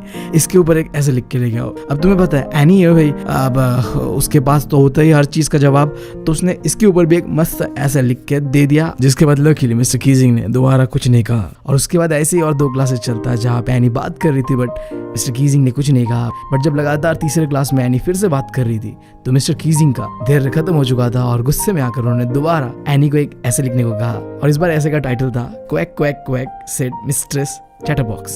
अब जैसे ये टाइटल सुना पूरे क्लास ने हंस दिया और साथ ही साथ हमारी एनी ने भी हंस दिया। बट देखो थोड़ा सैड तो थी हमारी एनी। अब उसे समझ में भी नहीं आ रहा था कि ऑलरेडी मैं इतना कुछ तो लिख चुका हूँ चैटर बॉक्स के बारे में, अब और क्या लिखूं। बिल्कुल कंफ्यूज थी वो। तभी उसकी एक दोस्त जो कि पोएट्री में बहुत अच्छी थी, उसने ऑफर किया कि Anne if you want any help then just ask me, I can help you. और ये सुनते ही हमारी एनी भी लाइक ओके कूल, अब लेंगे हम भी बदला। मिस्टर कीजिंग ने पूरी क्लास के सामने मजाक उड़ाने के लिए मुझे एक ऐसा टॉपिक दिया ताकि मेरा मजाक उड़ सके। क्यों ना अब इस टॉपिक को उनके ऊपर ही भारी पड़ा दिया जाए, कुछ इस तरीके से बना दिया जाए कि अब मजाक मेरा नहीं मिस्टर कीजिंग का हो रहे। तो फाइनली उसकी दोस्त के साथ मिलके एनी ने वो पोएम भी कंप्लीट कर लिया। और बहुत ही प्यारा सा पोएम था कि कुछ इस तरीके से एक मदर डक होगी, एक फादर स्वान होगी और उसके 3 बच्चे होंगे। और वो बच्चे क्योंकि बातें बहुत करते हैं, क्वैक क्वैक करते हैं, ठीक है, तो इसके वजह से जो स्वान फादर है उसने अपने बच्चों को मार दिया। तो देखो बहुत ही गहरा और खतरनाक पोएम था, ठीक है। अब जैसे मिस्टर कीजिंग ने एनी का वो पोएम सुना, समझा और फील किया, उसे रियलाइज हुआ कि शायद वो गलत कर रहा है। बच्चे हैं, बातें तो करेंगे ही, मैं कुछ ज्यादा ही कर रहा हूँ उनके साथ। तो तुमने देखा लकीली मिस्टर कीजिंग ने एनी का जो भी बात था उस पोएम के अंदर उसे पॉजिटिव ले लिया और इस बार भी एनी बच गई थी। मिस्टर कीजिंग को कोई गुस्सा नहीं आया और उस दिन के बाद से मिस्टर कीजिंग ने कभी भी एनी को बात करने से नहीं टोका और ना ही क्लास में कोई होमवर्क दिया ऐसे बकवास टॉपिक के ऊपर। Chatterbox, by god. उल्टा अब क्या हो रहा था, मिस्टर कीजिंग जो कि पहले बहुत रूड था, बातें करने वाले लोगों को देख के मतलब भड़क जाता था क्लास के अंदर पे, वो अब मजाकी अंदाज में पढ़ाने लग गया। तो देखो तुम, ये है एनी का पावर, ये है राइटिंग का पावर। तुम किसी का दिमाग, मेंटेलिटी को भी चेंज कर सकते हो अगर तुम चाहो तो। बस तुम्हें सही तरीके से अपना पॉइंट को रखने जानना पड़ेगा, तुम्हारा आर्गुमेंट वैलिड होना पड़ेगा, बस दैट्स इट। और यही चीज बहुत अच्छी तरीके से एनी ने किया अपने मैथ्स टीचर मिस्टर कीजिंग के सामने, जिसकी वजह से हमारा अब खरूस टीचर मिस्टर कीजिंग एक कूल टीचर बनने के रास्ते पे चल पड़ा है। और इसी के साथ हमारा होता है ये स्टोरी खत्म। उम्मीद है तुम लोगों को पसंद आया होगा। काफी मतलब हमारे टाइप का था, ठीक है, रिलेटेड वाला था, जहाँ एक 13 साल की लड़की जिसे एक आदत लगता है डायरी लिखने का, और उसने अपने लाइफ के बारे में कई सारी चीजें उस डायरी में लिखा जिससे वो अपना अकेलापन को हल्का कर सके और अपने दिल की बातों को किसी ना किसी को एटलीस्ट अपने डायरी में, अपने पन्नों में ही भर के वो अकेलापन को खत्म कर सके। और स्पेसिफिकली हमने पूरा डायरी तो नहीं भरा, बट उसका स्कूल लाइफ के बारे में तो जरूर जाना कि हाँ एनी कोई मामूली लड़की तो थी नहीं, बकबक में एक्सपर्ट थी। और कहते यार देखो, जो बकबक में ना परफेक्ट होते हैं ना, वो मतलब दिमाग से भी बहुत एक्सपर्ट ही होती है, ठीक है। उनसे पंगा लेना नहीं चाहिए, वो हर तरीके से मतलब आगे ही होती है, ठीक है। आई होप तुमने भी देखा होगा कोई एक ऐसा दोस्त कुछ भी जो हर चीज में आगे होते हैं, बकबक करने में भी, मतलब मैं क्या बताऊँ, दे आर कूल, ठीक है, ऑलराउंडर। बेसिकली तो यही था हमारा ये चैप्टर। तुमने कभी ना कभी ऐसा सोचा तो होगा कि काश मेरे पास भी एक पेट होता। जानवर को पालना कौन पसंद नहीं करता, है ना, चाहे वो कुत्ता हो, बिल्ली हो। हाँ, कोई तो अपना गलत फहमी भी पाल लेते हैं। बट आज का story miss Bill the otter पे हमारा राइटर ना अलग ही नशा करके बैठा हुआ है। वो एक ऐसा जानवर पालता है जिसके बारे में ना ही तुमने कभी सुना होगा, ना ही देखा होगा, और ना ही कभी देख पाओगे शायद, आई गेस। बट इससे पहले मैं तुम लोगों का दोस्त और होस्ट बीवी निकल चुका स्टोरी टेलर बनने की जर्नी पे। एक्सपर्ट नहीं हूँ, बट हाँ वो चीजें करने का कोशिश कर रहा हूँ जिससे मुझे अच्छा फील हो और तुम लोगों को ये स्टोरी मरते दम तक याद रहे। तो इसी बात के साथ करते स्टोरी की शुरुआत। बट हाँ रुको, स्टोरी में आगे बढ़ने से पहले राइटर का नाम मुझे तुम कमेंट सेक्शन पे बताओगे। जो बता रहे हो वो तो भाई ठीक है, जो नहीं बता रहे ना भाई, तुम लोग मेरी तरह सिंगल ही मरोगे भाई। अब देख लो तुम्हें सिंगल रहना है या मतलब राइटर का नाम बताना है, इट्स योर चॉइस। तो इस कहानी का शुरुआत होता है हमारे राइटर के साथ, जो स्कॉटलैंड के शहर कैम्सफेरिनिया में अपना जिंदगी अपने कॉटेज के अंदर बहुत सही बिता रहा होता है। बट एक दिन क्या होता है, अचानक से उसका डॉग जॉनी मर जाता है और इसके बाद उसके जिंदगी में सैडनेस भरा आता है। तुम्हें पता होगा जब कोई गुजर जाता है अपना very close to your heart तो क्या होता है, you just feel lonely, right. तो हमारे राइटर के साथ भी अभी ऐसा ही कुछ हो रहा था। अभी अकेलापन जो उसे अंदर ही अंदर से खा रहा था, इसे खत्म करने के लिए डेफिनेटली उसे एक पेट तो चाहिए था। बट वो इनकार कर रहा था इस बात से कि मुझे डॉग नहीं चाहिए, ऑलरेडी एक डॉग था मेरा and I am very close to it, अब दोबारा डॉग नहीं चाहिए, कुछ और। तो इन 1956 को जब वो जा रहा होता है सदर्न इराक का एक शहर बसरा की ओर, तब वो अपने आप से डिसाइड करता है कि हाँ मुझे एक पेट तो चाहिए, बट वो डॉग नहीं होगा, ये तो ठीक है, मैं लूंगा एक ऑटर। अब ऑटर ही क्यों और ये ऑटर है क्या, पहले जानो ऑटर है क्या, ताकि ये कहानी तुम्हें समझने में और आसानी हो। देखो ये ना एक सेमी एक्वेटिक मैमल है। ये क्या है बोलो तो सिंपल वर्ड में ऐसा जानवर जिसे पानी और जमीन दोनों में रहना पसंद है। तो हमारा ऑटर, उसे भी पानी और जमीन दोनों में रहना ही पसंद है। तो जैसे मैंने बताया कि इसे पानी पसंद है, तो ये रहता भी है ऐसे दलदली इलाकों पे।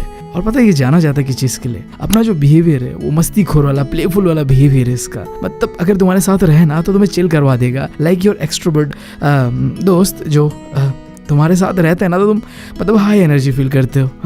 यू कैन रिलेट दैट अगर तुम्हारा कोई है ऐसा फ्रेंड। तो ये तो बात रहा कि ऑटर था क्या। अब ऑटर ही क्यों, क्योंकि हमारा राइटर जहाँ रहता था ना स्कॉटलैंड में, वो जगह भी चारों तरफ पानियों से घिरा हुआ था। तो उसे लगा कि एक बेस्ट जगह भी है, एक एक्सपेरिमेंट करके देखते, कोई नया चीज है, पालता हूँ मैं एक ऑटर। और ये अपना आइडिया को लेके अपने दोस्त के पास, जिसके साथ वो सफर कर रहा था सदर्न इराक बसरा की ओर, उससे पूछता है कि भाई तुझे क्या लगता है, मुझे एक ऑटर पालना चाहिए कि नहीं। तो उसका दोस्त भी लाइक ए रेस्पॉन्सिबल फ्रेंड उसे कहता है कि हाँ भाई, और वो सजेस्ट भी करता है कि हम जहाँ जा रहे हैं ना वहाँ पे एक जगह है टिग्रिस मार्श, वहाँ पे तुझे ऑटर मिल ही जाएगा, क्योंकि वहाँ ना अरब लोग ये ऑटर्स को डोमेस्टिकेट भी करते हैं, तो वो बहुत ज्यादा है, तो वो एक उठा लेना वहां से।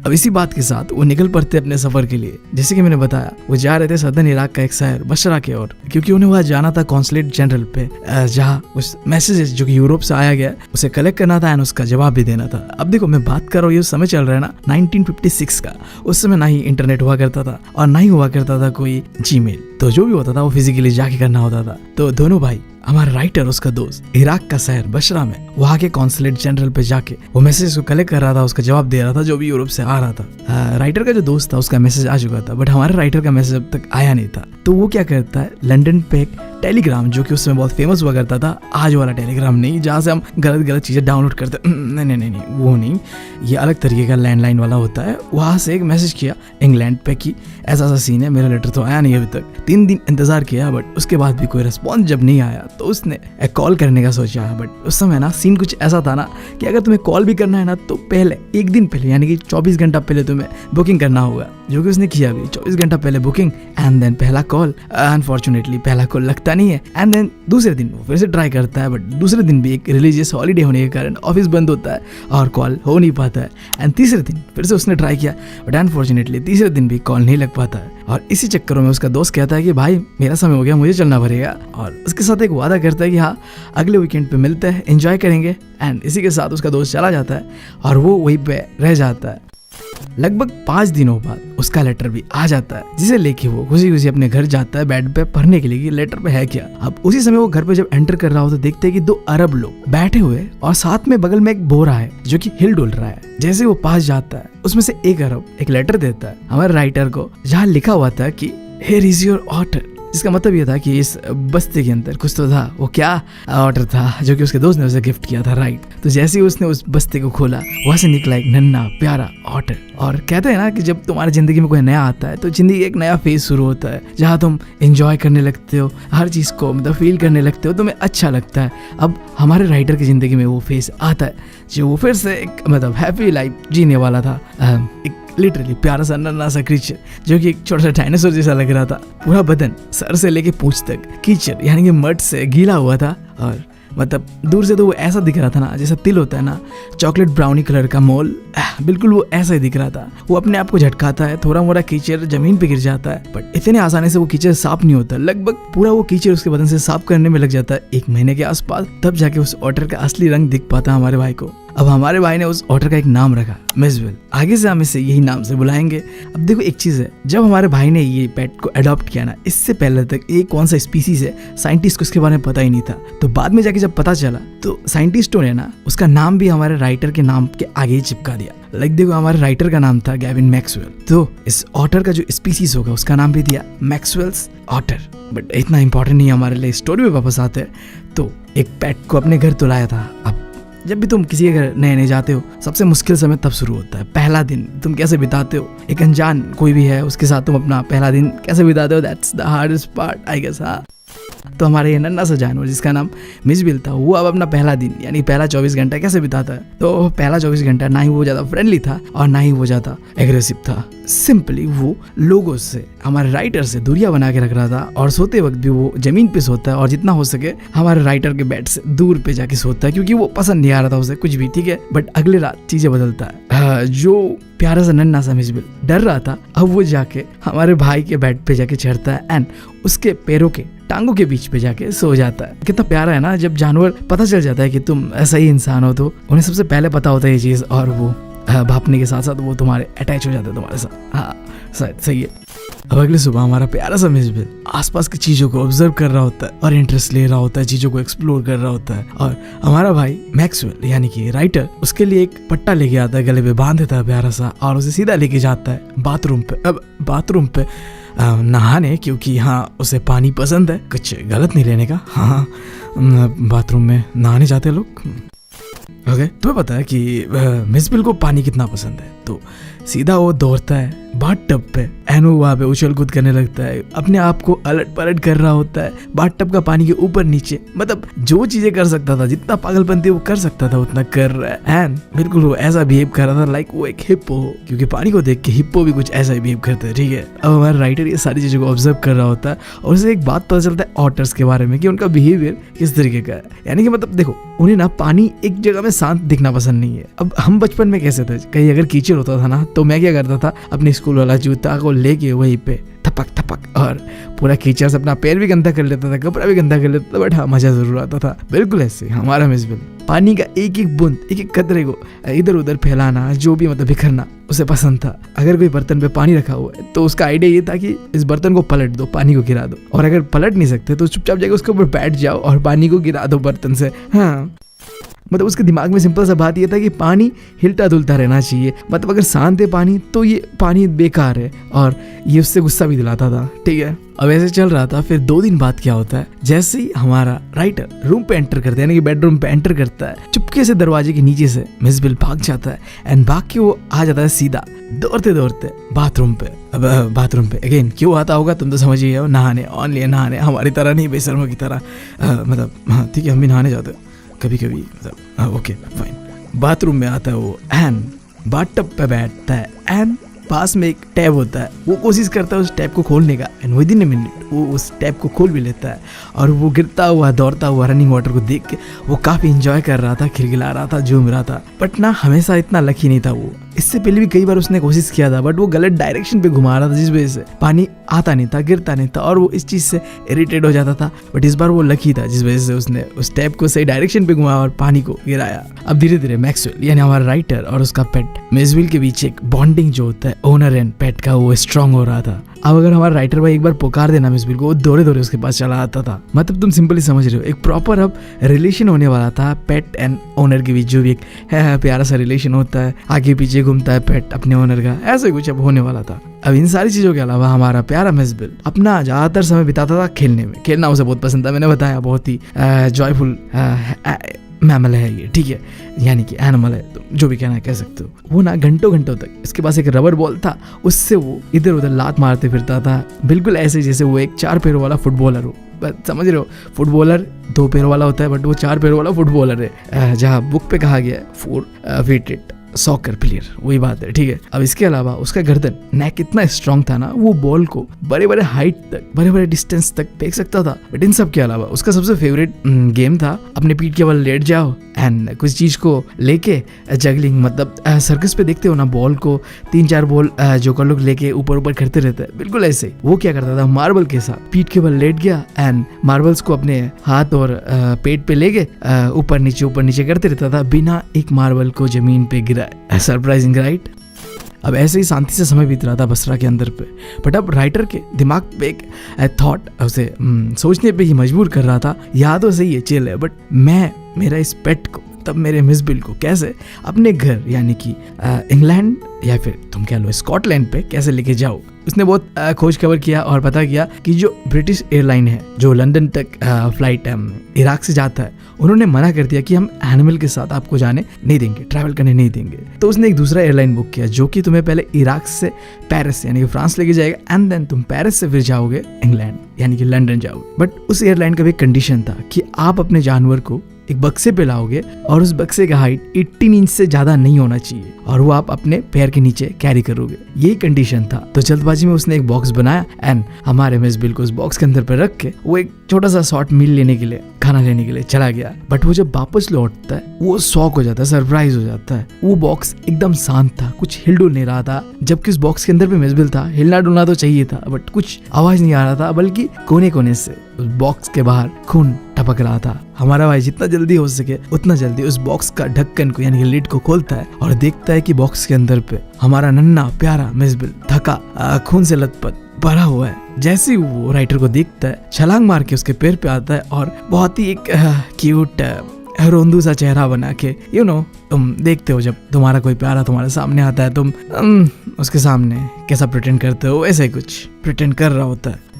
अब उसके बाद हमारा भाई उस बॉक्स को देखता है और जहाँ जहाँ भी टूटे फूटे शार्प एजेस थे ना, उसे काट फूट के निकाल देता है। और ना चाहते हुए भी मिसबिल को उस बॉक्स पे दोबारा रखना होता है, क्योंकि जो फ्लाइट से वो जाने वाले थे पेरिस, वो बस 10 मिनट में निकलने वाला था और उन्हें अभी भी 5 माइल्स का डिस्टेंस अपने घर से एयरपोर्ट तक का कवर करना था। तो उसने बस ना चाहते हुए सैडली उस बॉक्स के अंदर पे मिसबिल को रखा और जाके कार पे बैठ गया।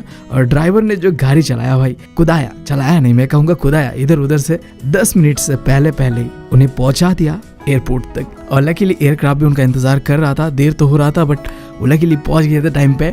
बट तुम्हें पता है लेट होता है तो क्या होता है, एयरपोर्ट के ऑफिसर्स गुस्सा था उनके ऊपर कि क्या है टाइम पे आना चाहिए। बट वो सारी चीज़ों को इग्नोर करते हुए अंदर जाता है एंड उनका सीट सबसे आगे ही में होता है फ्रंट एरिया पे। तो जाके शांत बैठ जाते हैं, अपना पैर के नीचे एक न्यूज़पेपर लगाते हैं एंड एक जगह बनाता है ताकि वो मिस बिल का बॉक्स को रख सके। एंड हाथ पे एक मछली था जो कि सामने खड़े हुए एयर होस्ट्रेस को देता है कि इसे एक ठंडी जगह पे रख दीजिए। एंड उसे पूरा सीन बताता है कि क्या हुआ उसके साथ आखिरी आधे घंटे पे, कि कैसे वो खाना खाने के लिए गया था एक बॉक्स बना के। एंड देन जब वो आके देखता है कि उस बॉक्स का हालत ख़राब है, खून निकल रहा है एंड हमारे प्यारे मिस बिल का भी हालत ख़राब है। बट फिर भी लेट भी हो रहा था, दौड़े दौड़े हम पहुंच गए and everything was okay now. अब ये सारी चीज़ सुनकर वो प्यारी सी क्यूट एयर होस्टेस उसे कहती है कि आप चाहो तो अपना पेट को नीचे नहीं रख के अपने घुटने पे, मतलब अपने पैर के सामने अपने पास रख सकते हो, इट्स योर चॉइस। अब ये बात कहते ही ना, मतलब हमारा भाई मतलब उस एयर होस्टेस पे लट्टू हो गया। और हो भी क्यों ना, मतलब अब क्यूट है इतनी, काइंड है इतनी, मतलब और क्या ही चाहिए। मैं तो सोच रहा हूँ ना एक एयर होस्टेस तो मैं भी डिजर्व करता हूँ भाई, तुम बताओ नहीं करता क्या? बट घर से बाहर नहीं निकलता तो आसमान वाली को कैसे पकड़ूंगा। खैर focus to the topic. Okay okay, दिल तो हमारे भाई का कर रहा था कि उस एयर होस्टेस को किस कर ले हाथ पे, बट अब ठीक है। इसी बीच देखता है कि बॉक्स में हमारा मिस बिल है नहीं, चलता हुआ एरोप्लेन के अंदर मिस बिल बॉक्स से गायब था, कहीं एरोप्लेन के अंदर छुप चुका था, भाग चुका था।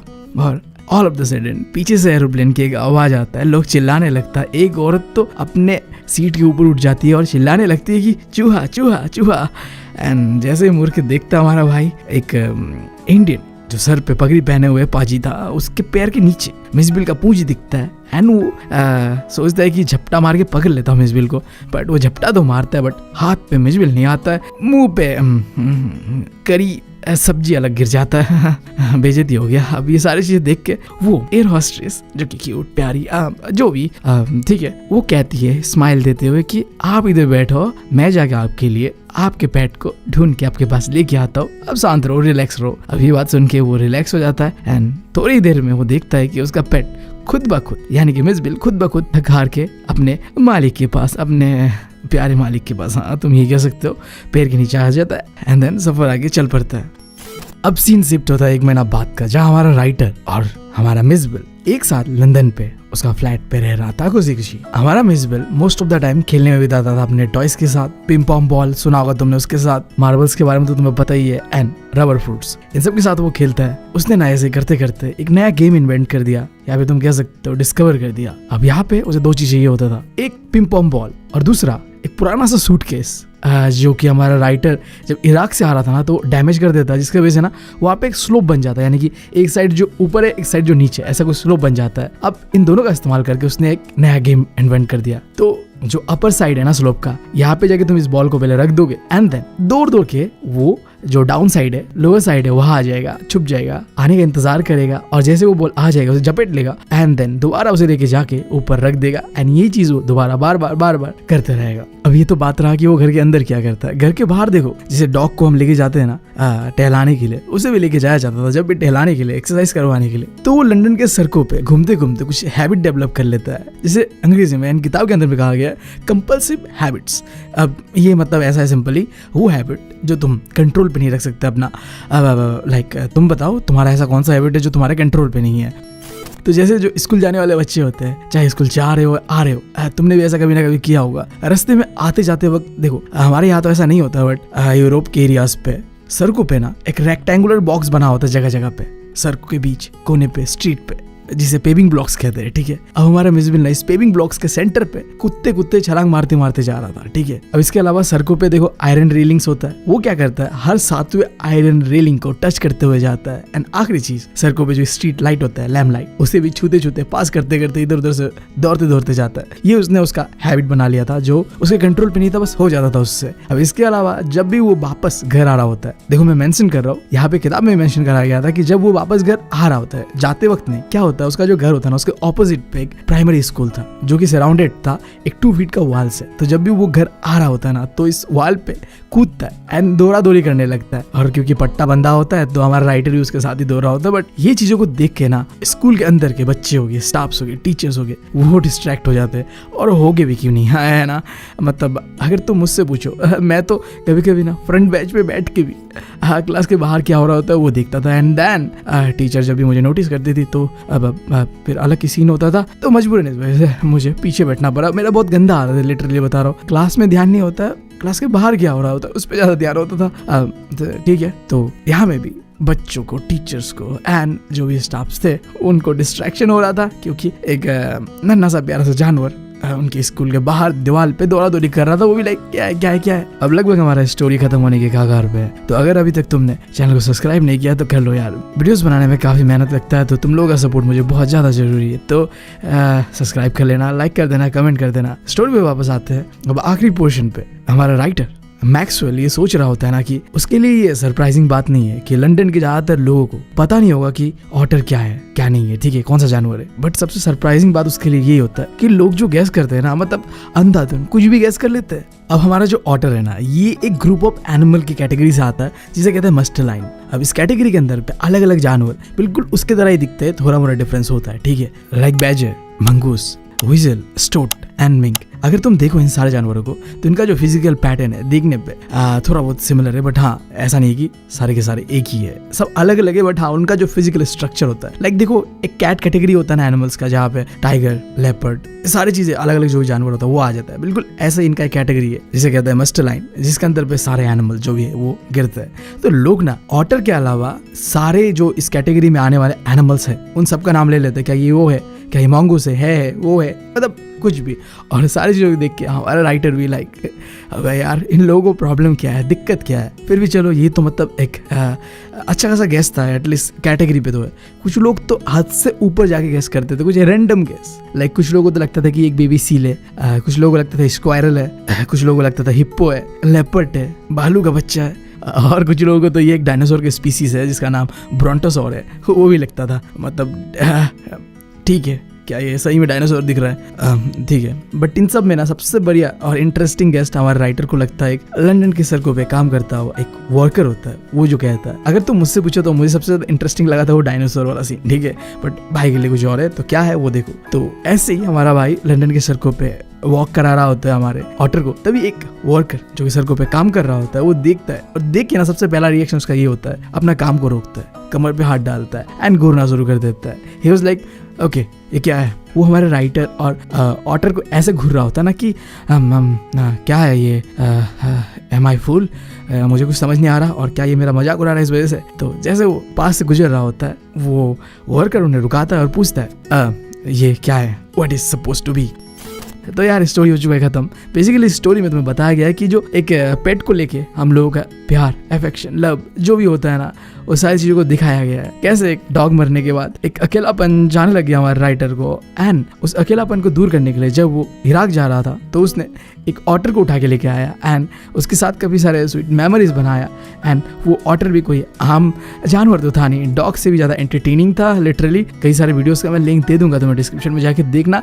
लाइक बहुत स्मार्ट होते हैं ऑटर, ठीक है। लाइक खेलने का जो तरीका होता है एंड अलग अलग जो चीज़ है वो देख के पता चलता है कि भाई ये बहुत ही स्मार्ट बंदा है, बहुत स्मार्ट जानवर है। तो यही था जो स्ट्रगल थोड़ा मोड़ा झेलना पड़ा ऑटर को लेके हमारे राइटर को। जैसे एरोप्लेन से आने नहीं दिया जा रहा था, समहाउ थोड़ा स्ट्रगल करके मैनेज करके उसे आने मिल गया। एंड उसी बीच एक एयर होस्टेस से मुलाकात होता है जो कि बहुत ही सही थी। एंड आने के बाद लंदन के सड़कों पे एंड घर के अंदर भी उसने कुछ हैबिट डेवलप किया खेलने का, कूदने का। एंड सबसे फनी वाला था वो स्कूल वाला, ठीक है।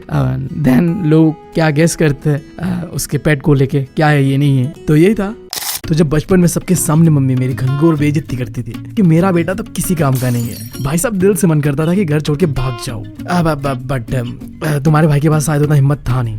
बट आज का स्टोरी जहाँ एक 8 साल की बच्ची अपने गांव से शहर अकेले चली जाती है बस राइड करने, भाई साहब मैं क्या कहूँ, स्टोरी पढ़ने के बाद मेरे दिमाग पे बस एक ही बात आ रहा था, मेरी बहन 18 साल की हो चुकी है बट उसका हर एक काम अभी तक मुझे ही करना पड़ता है। क्या बहन अत्तू तेरे जिंदगी पे, मैं बस यही कहना चाहूंगा। खैर स्टोरी के बारे में बात करते हैं बट इससे पहले मैं तुम लोगों का दोस्त और होस्ट बीवी निकल चुका हूँ स्टोरी टेलर बनने की जर्नी पे। एक्सपर्ट नहीं हूँ बट हाँ वो चीजें करने का कोशिश कर रहा हूँ जिससे मुझे अच्छा फील हो और तुम लोगों को ये स्टोरी मरते दम तक याद रहे। तो हमारी इस कहानी का शुरुआत होता है एक 8 साल की छोटी बच्ची के साथ जिसका वैसे तो नाम वल्ली अमाई था बट इन शॉर्ट वल्ली बुलाते थे उसे। हमारी वल्ली काफी क्यूरियस थी। वल्ली के घर के सीधे पास से एक रास्ता गुजरता था और वल्ली अपने दरवाजे के बाहर खड़ी होकर रास्ते में आते जाते चीजों को ऑब्जर्व करती थी। क्योंकि वल्ली की उम्र का कोई भी दोस्त उसके साथ खेलने के लिए नहीं था तो एक लौता चीज जो हमारे वल्ली को अच्छा लगता था, दरवाजे के बाहर खड़े होकर रास्ते में आते जाते हुए लोगों को, गाड़ियों को देखना बहुत पसंद था। सबसे ज्यादा उसे पसंद था एक बस जो कि गांव से शहर और शहर से गांव हर एक घंटे पे आना जाना करता था। उसे देखना बहुत पसंद था क्योंकि हर बार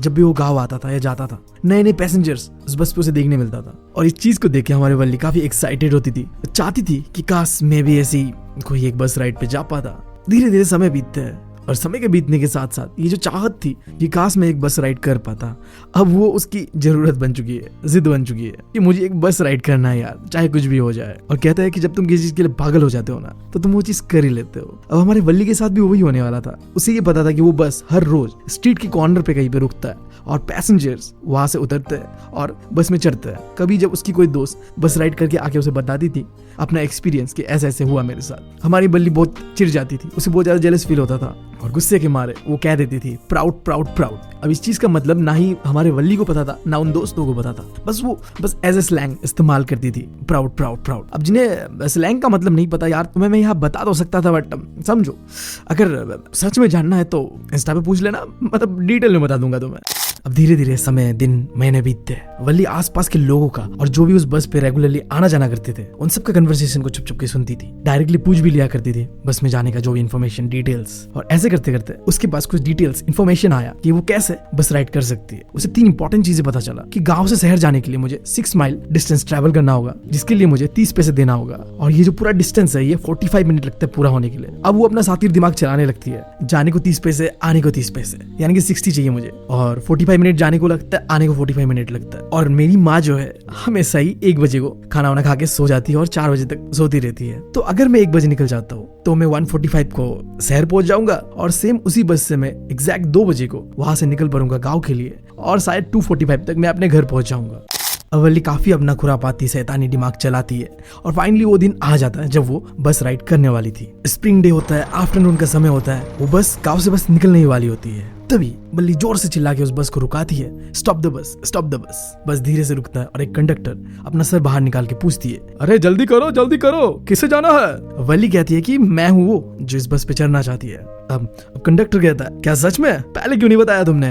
अब ये सुनकर हमारे वल्ली कहती है कि हाँ मुझे जाना है, मैं बस शहर जाना चाहता हूँ, मेरे पास पैसे भी है, ये लो। और ये कह के वल्ली अपने हाथों से कुछ कॉइंस कंडक्टर की ओर आगे कर रही होती है। मतलब भाई साहब वल्ली को देखो, पैसा बहुत है वल्ली के पास, देखना तुम बार बार वो अपना पैसे का रोप जमाएगी। 30 पैसे दे रही है भाई, मामूली है क्या? कंडक्टर कहता है, हाँ ठीक है, बाद में दे देना पैसा, अब अंदर तो आओ। ये क्या कहे कंडक्टर अपना हाथ बढ़ाता है वल्ली को बस में खींचने के लिए। बट हाँ हमारी वल्ली बहुत ही इंडिपेंडेंट है भाई, मॉडर्न जमाने की लौंडिया यार। भले 8 साल की हो तो क्या हुआ? वल्ली कहती है, नहीं मैं चल लूंगा, मुझे तुम्हारी जरूरत नहीं है। देख रहे हो दीदी का ईगो, देख रहे हो? अब आगे देखो, बहुत ज्यादा देखने मिलेगा दीदी का ईगो तुम्हें। हमारा जो कंडक्टर था ना वो कपिल शर्मा का चचेरा फूफा था, पता नहीं मैं क्या कह रहा हूँ, बट बहुत ही फनी वाला बंदा था यार। वो भी मजाक में कहता है, अरे मैडम गुस्सा काहे कर रही हो, चलो चढ़ जाओ, ये रहा आगे आपका सीट, चलो सब साइड दे दो हमारे मैडम को।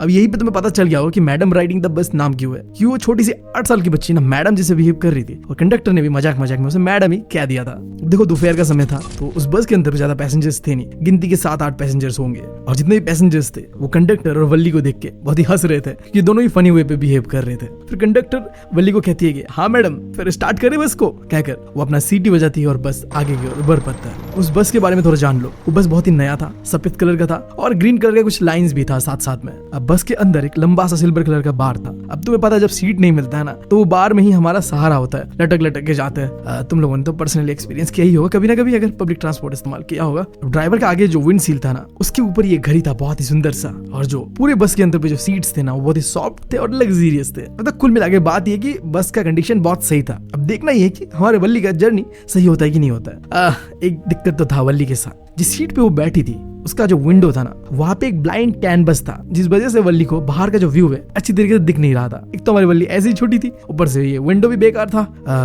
क्या करे यार, अब होना क्या था आगे। एक 8 साल की बच्ची, विंडो सीट मिला था उसे, बट आगे कुछ दिख नहीं रहा था, दिमाग तो काम करना बंद करेगा ही। तो हमारी वल्ली खड़ी हो गई और बस का आगे का व्यू देखने लगी, एंजॉय करने लगी। वो देखती है कि बहुत ही एक नैरो सा रास्ता है, जिसके एक साइड पे बड़ा सा कैनाल है और उसके पास ही है ढेर सारे गच्छियां, ग्रीन लैंड और माउंटेन्स एंड ब्लू स्काई। और दूसरे साइड तो भाई गांव के हरियाली थे, जितना देखा जा सकता था उतना थे, हरियाली हरियाली। तुम्हें पता है, कोई भी अगर बूढ़ा दादाजी होगा ना, तो उसका जिंदगी का एक ही मकसद होगा, हमारी खुशहाल जिंदगी पे उंगली करना। तो अब हमारे स्टोरी में भी वल्ली के साथ वही होने वाला था। एक बुजुर्ग दादाजी टाइप कुछ होगा, जिसने जोर से कहना शुरू कर दिया, छोटी बच्ची का खड़े हो गई हो, मर मुरा जाओगे, बैठ जाओ यार। ये सुनकर हमारी बल्ली को ना बहुत जोर से वाला गुस्सा आता है। एक तो उसने बच्ची कहा था, मतलब 8 साल की बच्ची कैसे हो सकती है। बल्ली कहती है, यहाँ कोई भी बच्चा नहीं है, ठीक है, मैंने भी सबके तरह 30 पैसे दिए हैं, तभी मैं चढ़ पा रही हूँ इस बस पे। देख रहे हो दीदी का पैसे का रोब कितना है।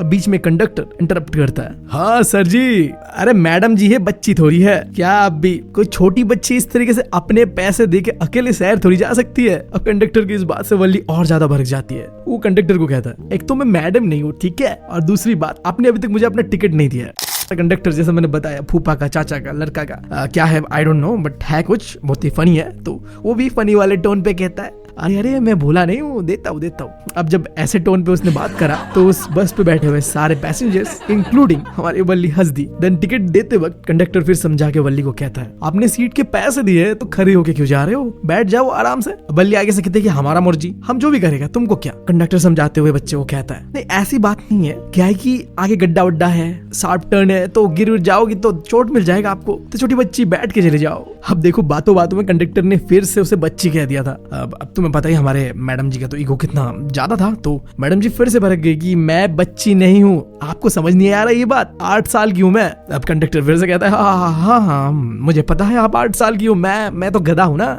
मुझे माफ कर दीजिए आप। अब यही पे कन्वर्सेशन फिर रुकता है, बस एक जगह पे रुकता है, कुछ नए पैसेंजर्स बस के अंदर पे आते हैं, और जब आ रहे होते बल्ली भी डर जाती है कि कहीं ये मेरा सीट ना ले ले, तो वो भी बैठ जाती है सीट पे, और फिर बस आगे चल पड़ता है। और उसी समय एक औरत आके वल्ली के साथ बैठती है, और अब ये आंटी जी ना उंगली करेगी वल्ली के साथ, देखना। अरे यार, वल्ली को भी कोई ना कोई आ ही जाता है उंगली करने के लिए। कहती है कि तुम अकेली हो क्या।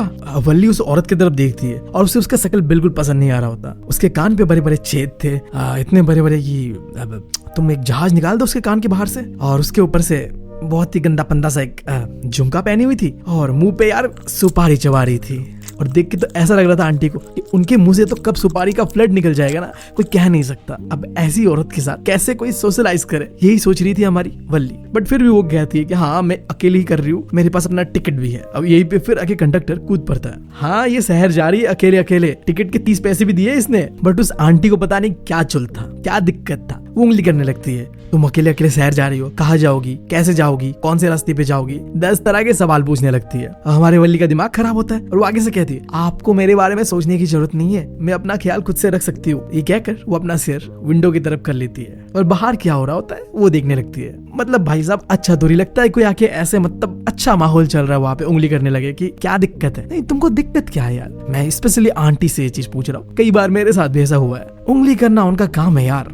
खैर स्टोरी पे वापस आते हैं। अब हमारी वल्ली सोच रही होती है कि वो जो पहला उसका जर्नी है उसके लिए उसने कितने सारे डिफिकल्टीज, मुश्किलें उठाया बस 60 पैसे जमा करने के लिए, क्योंकि मैंने तुम्हें बताया था आने को 30 जाने को 30, 60 पैसे उसे चाहिए बस राइड करने को। अब वो क्या स्ट्रगल था जिससे हमारे वल्ली ने ये 60 पैसे जमा किए। पहला तो देखो उसे बहुत ही ज्यादा मन था पेपरमिंट, एक तरह का चॉकलेट होता है वो खरीदने का, टॉयज खरीदने का, बैलून्स खरीदने का, बट उसने अपने सारे ख्वाहिशों को मार के पैसे बचाए। इसी के साथ साथ जब उसके गांव में मेला लगा था ना, तो उसे बहुत ही मन था मेरी गो राउंड नाम का एक झूला होता है वहाँ झूलने का। उसके पास पैसे भी थे बट उसने उस पैसे को बचाया बस इसलिए क्योंकि उसे बस राइड करना था यार। मतलब कोई पैसा बचाना तो हमारे वल्ली से सीखे। अब पैसा तो उसने अच्छी तरीके से बचा लिया था, 60 पैसे। अब दूसरा दिक्कत ये आ रहा था कि घर में बिना बताए कैसे वो निकल जाए, क्योंकि मम्मी तो देगी नहीं उसे अकेला आने। बट उसके लिए ये चीज कोई दिक्कत भरा था नहीं।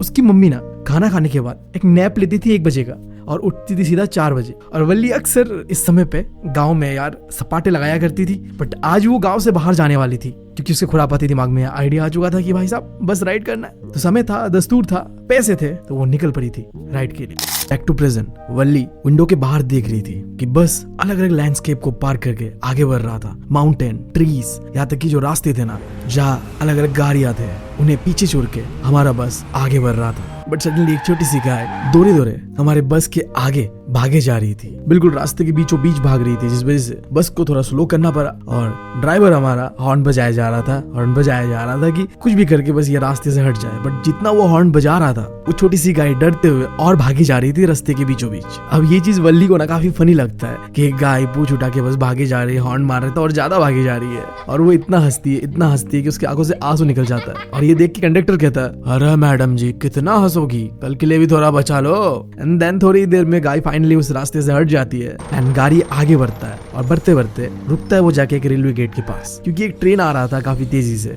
और वल्ली देखती है कि जैसे जैसे वो ट्रेन पास आ रहा था ना वो बड़ा होते जा रहा था। और तुम्हें पता है कि जब ट्रेन पास से गुजरता है तो कैसा साउंड करता है भाई साहब, झंझोर के रख देता अगर तुम पास करे हो तो। जोर का हवा और धरती कांपने वाला सीन। एंड देन फाइनली जब वो ट्रेन गुजर जाता है, पटरी खुलता है, बस आगे बढ़ता है, रेलवे स्टेशन को पार करता है एंड एक मोड़ के बाद वो एंटर करता है सिटी के अंदर। एंड जैसे वो बस सिटी के अंदर एंटर करती है, वल्ली देखती है कि बड़े बड़े दुकानें शहरों में भरे पड़े हैं, नए नए तरह तरह के कपड़े और अलग अलग चीजें दुकान के आगे सजाया हुआ है। और इतना क्राउड वल्ली देख के सरप्राइज रह जाती है। अगर तुम भी मेरे जैसे कोई गांव से हो, स्पेशली मैं यार, पता है छोटे से गांव का हूँ, तो जब मैं पहली बार बनारस गया था ना भाई साहब, मैं देख के हक्का बक्का रह गया। इतने सारे इंसान, वो भी एक साथ।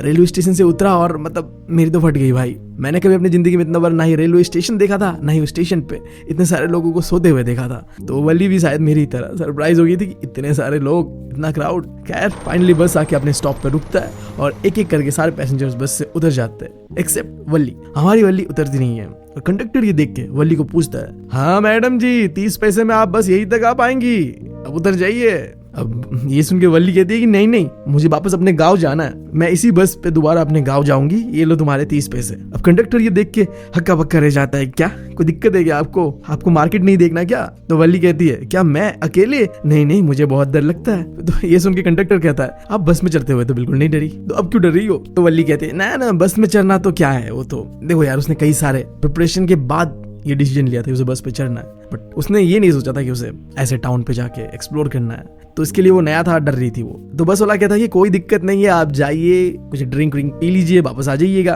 तो वल्ली कहती है कि नहीं मेरे पास पैसे भी नहीं और मैं जाना भी नहीं चाहता। तो कंडक्टर कहता है कि कोई ना, मैं देता हूँ आपको लाके। तो वल्ली आगे से सीधा मना कर देती है कि देखिए मुझे नहीं चाहिए, मुझे बस अपने घर जाना है, आप लीजिए 30 पैसे और मुझे घर छोड़ दीजिए। कंडक्टर भी क्या बोले, लड़की अपनी मन मर्जी कर रही है शुरुआत से लेकर आखिर तक। तो फिर वो दोनों इंतजार करते हैं कि जब नए पैसेंजर्स बस पे होगा तो वापस वो गांव के लिए रवाना हो जाएंगे। और थोड़ी देर इंतजार के बाद कुछ पैसेंजर्स बस के अंदर चढ़ते हैं एंड बस गांव की ओर रवाना हो जाता है। जैसे कि मैंने बताया कि ज्यादा पैसेंजर्स थे नहीं, 7-8 पैसेंजर्स होगा, दोपहर का समय था, तो बस उसी के साथ गांव की ओर रवाना होता है। अब यार यहाँ पे वल्ली तो गांव के लिए निकल पड़ेगी। अब इससे पहले कि तुम निकल जाओ यार, चैनल को सब्सक्राइब करना मत भूलना। बहुत मेहनत से तुम लोग के लिए ऐसे एनिमेशंस कर रहा हो, अगर कंटिन्यू करना देखना चाहते हो तुम लोग तो यार सब्सक्राइब करो, शेयर करो और भाई को बहुत ज्यादा सपोर्ट करो।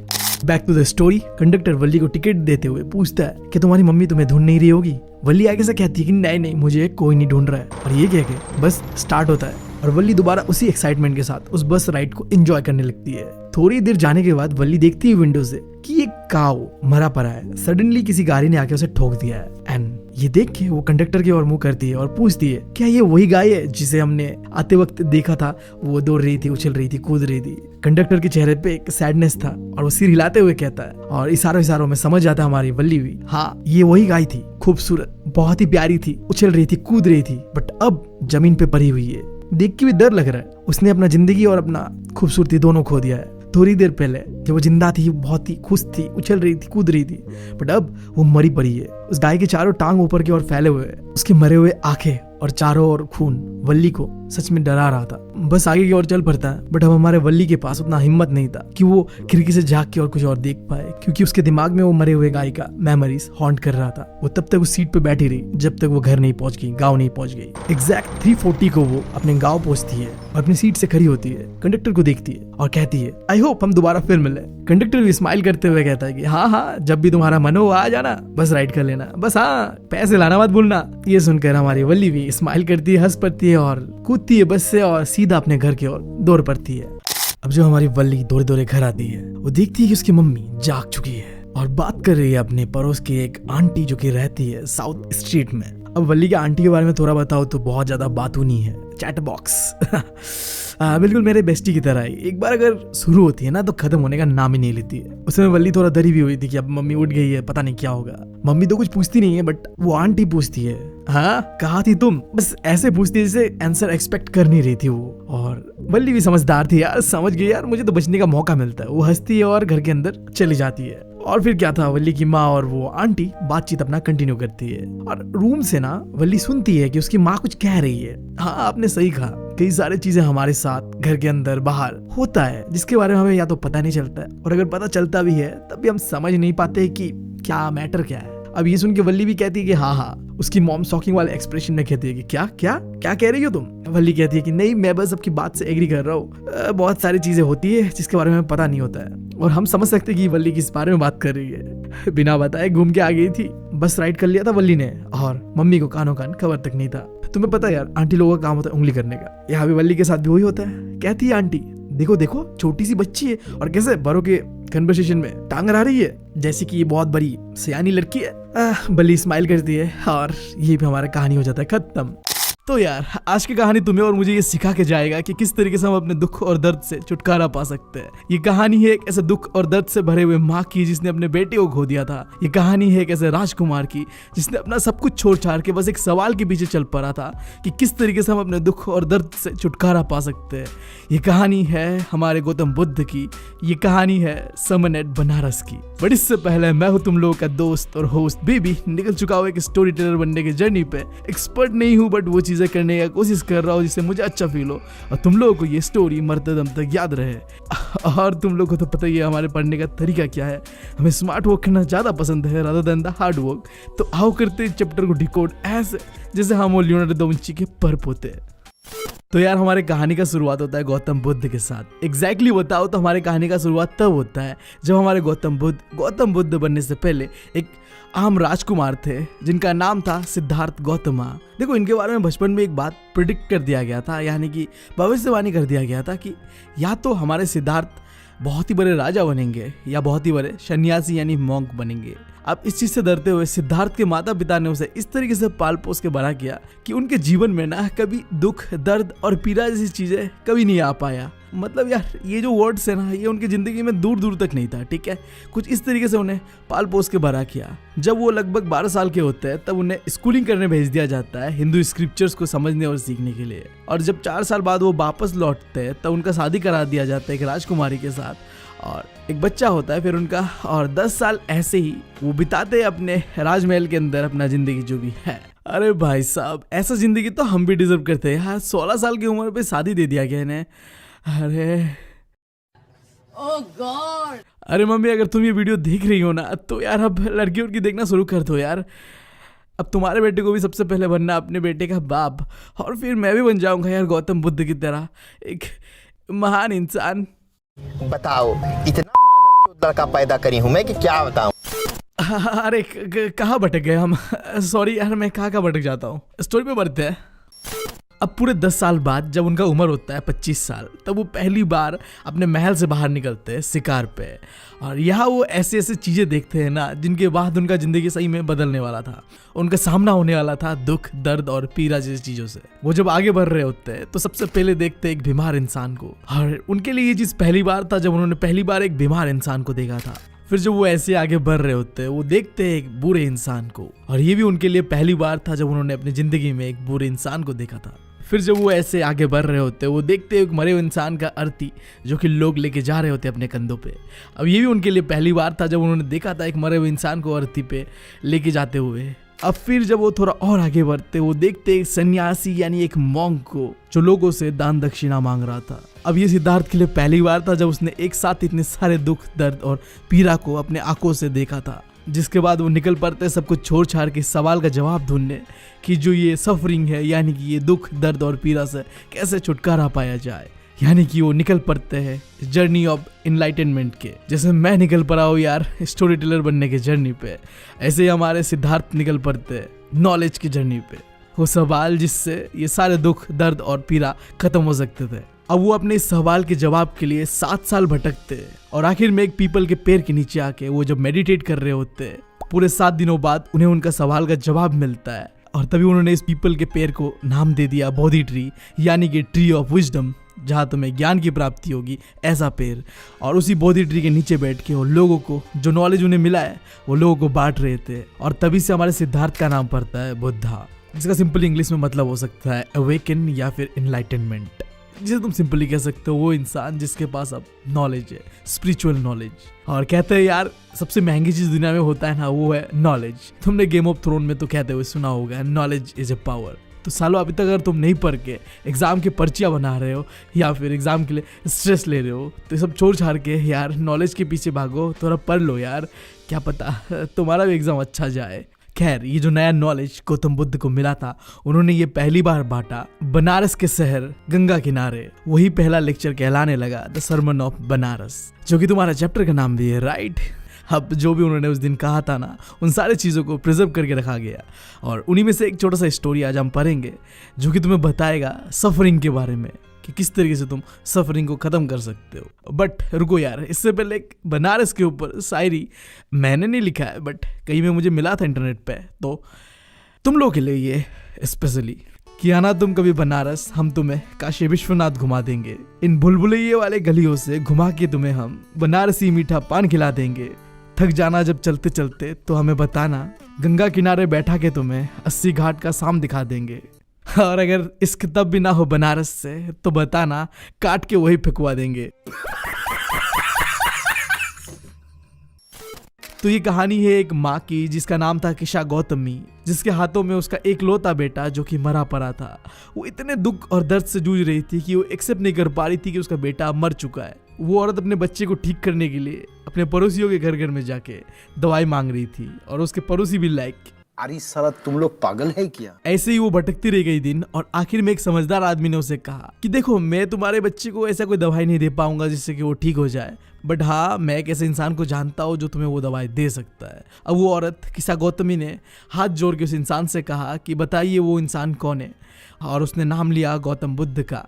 अब उसके बाद किशा गौतमी अपने बच्चे को लेके दौड़ते दौड़ते हमारे गौतम बुद्ध के पास आए और कहा कि गौतम बुद्ध मुझे वो दवाई दे दीजिए जिससे मैं अपने बेटे को ठीक कर दूँ। जिसके जवाब में गौतम बुद्ध ने कहा ठीक है मैं दे तो दूंगा तुम्हें ये दवाई, बट इसके लिए तुम्हें मुझे मुट्ठी भर मस्टर्ड सीड ला के देना पड़ेगा। यानी कि तुम समझो सरसों के बीज लेने को कहा था मुट्ठी भर, बट एक कंडीशन रखा कि तुम्हें वो सरसों के बीज एक ऐसे घर से लाना पड़ेगा जहाँ कोई बच्चा ना मरा हो, जहाँ किसी का पति ना मरा हो, जहाँ किसी का माँ बाप ना मरा हो, जहाँ किसी का दोस्त ना मरा हो। अब माँ तो माँ होती है ना भाई, वो तो चल पड़ी ऐसा घर ढूंढने जिसके घर में ना किसी का बेटा मरा हो, ना किसी का पति मरा हो, या फिर ना किसी का रिश्तेदार या फैमिली वाला मरा हो। वो गाँव में हर एक घर में जाके पूछती रही कि आपके पास सरसों के बीज है।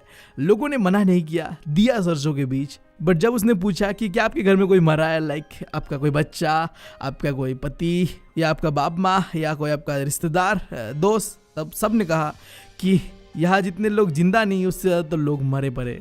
तुम हमें ये बातें कहकर हमें दुखी ना करो। जिसके बाद आखिर में जब किशा गौतमी थक हार के पूरे गाँव घूम के उसे एक ही जवाब मिलता है कि गांव के सारे लोगों ने किसी न किसी को खोया था। किसी ने अपने माँ को खोया था, किसी ने अपने बाप को खोया था, किसी ने अपने बेटे को खोया था, तो किसी ने अपने रिश्तेदारों को खोया था।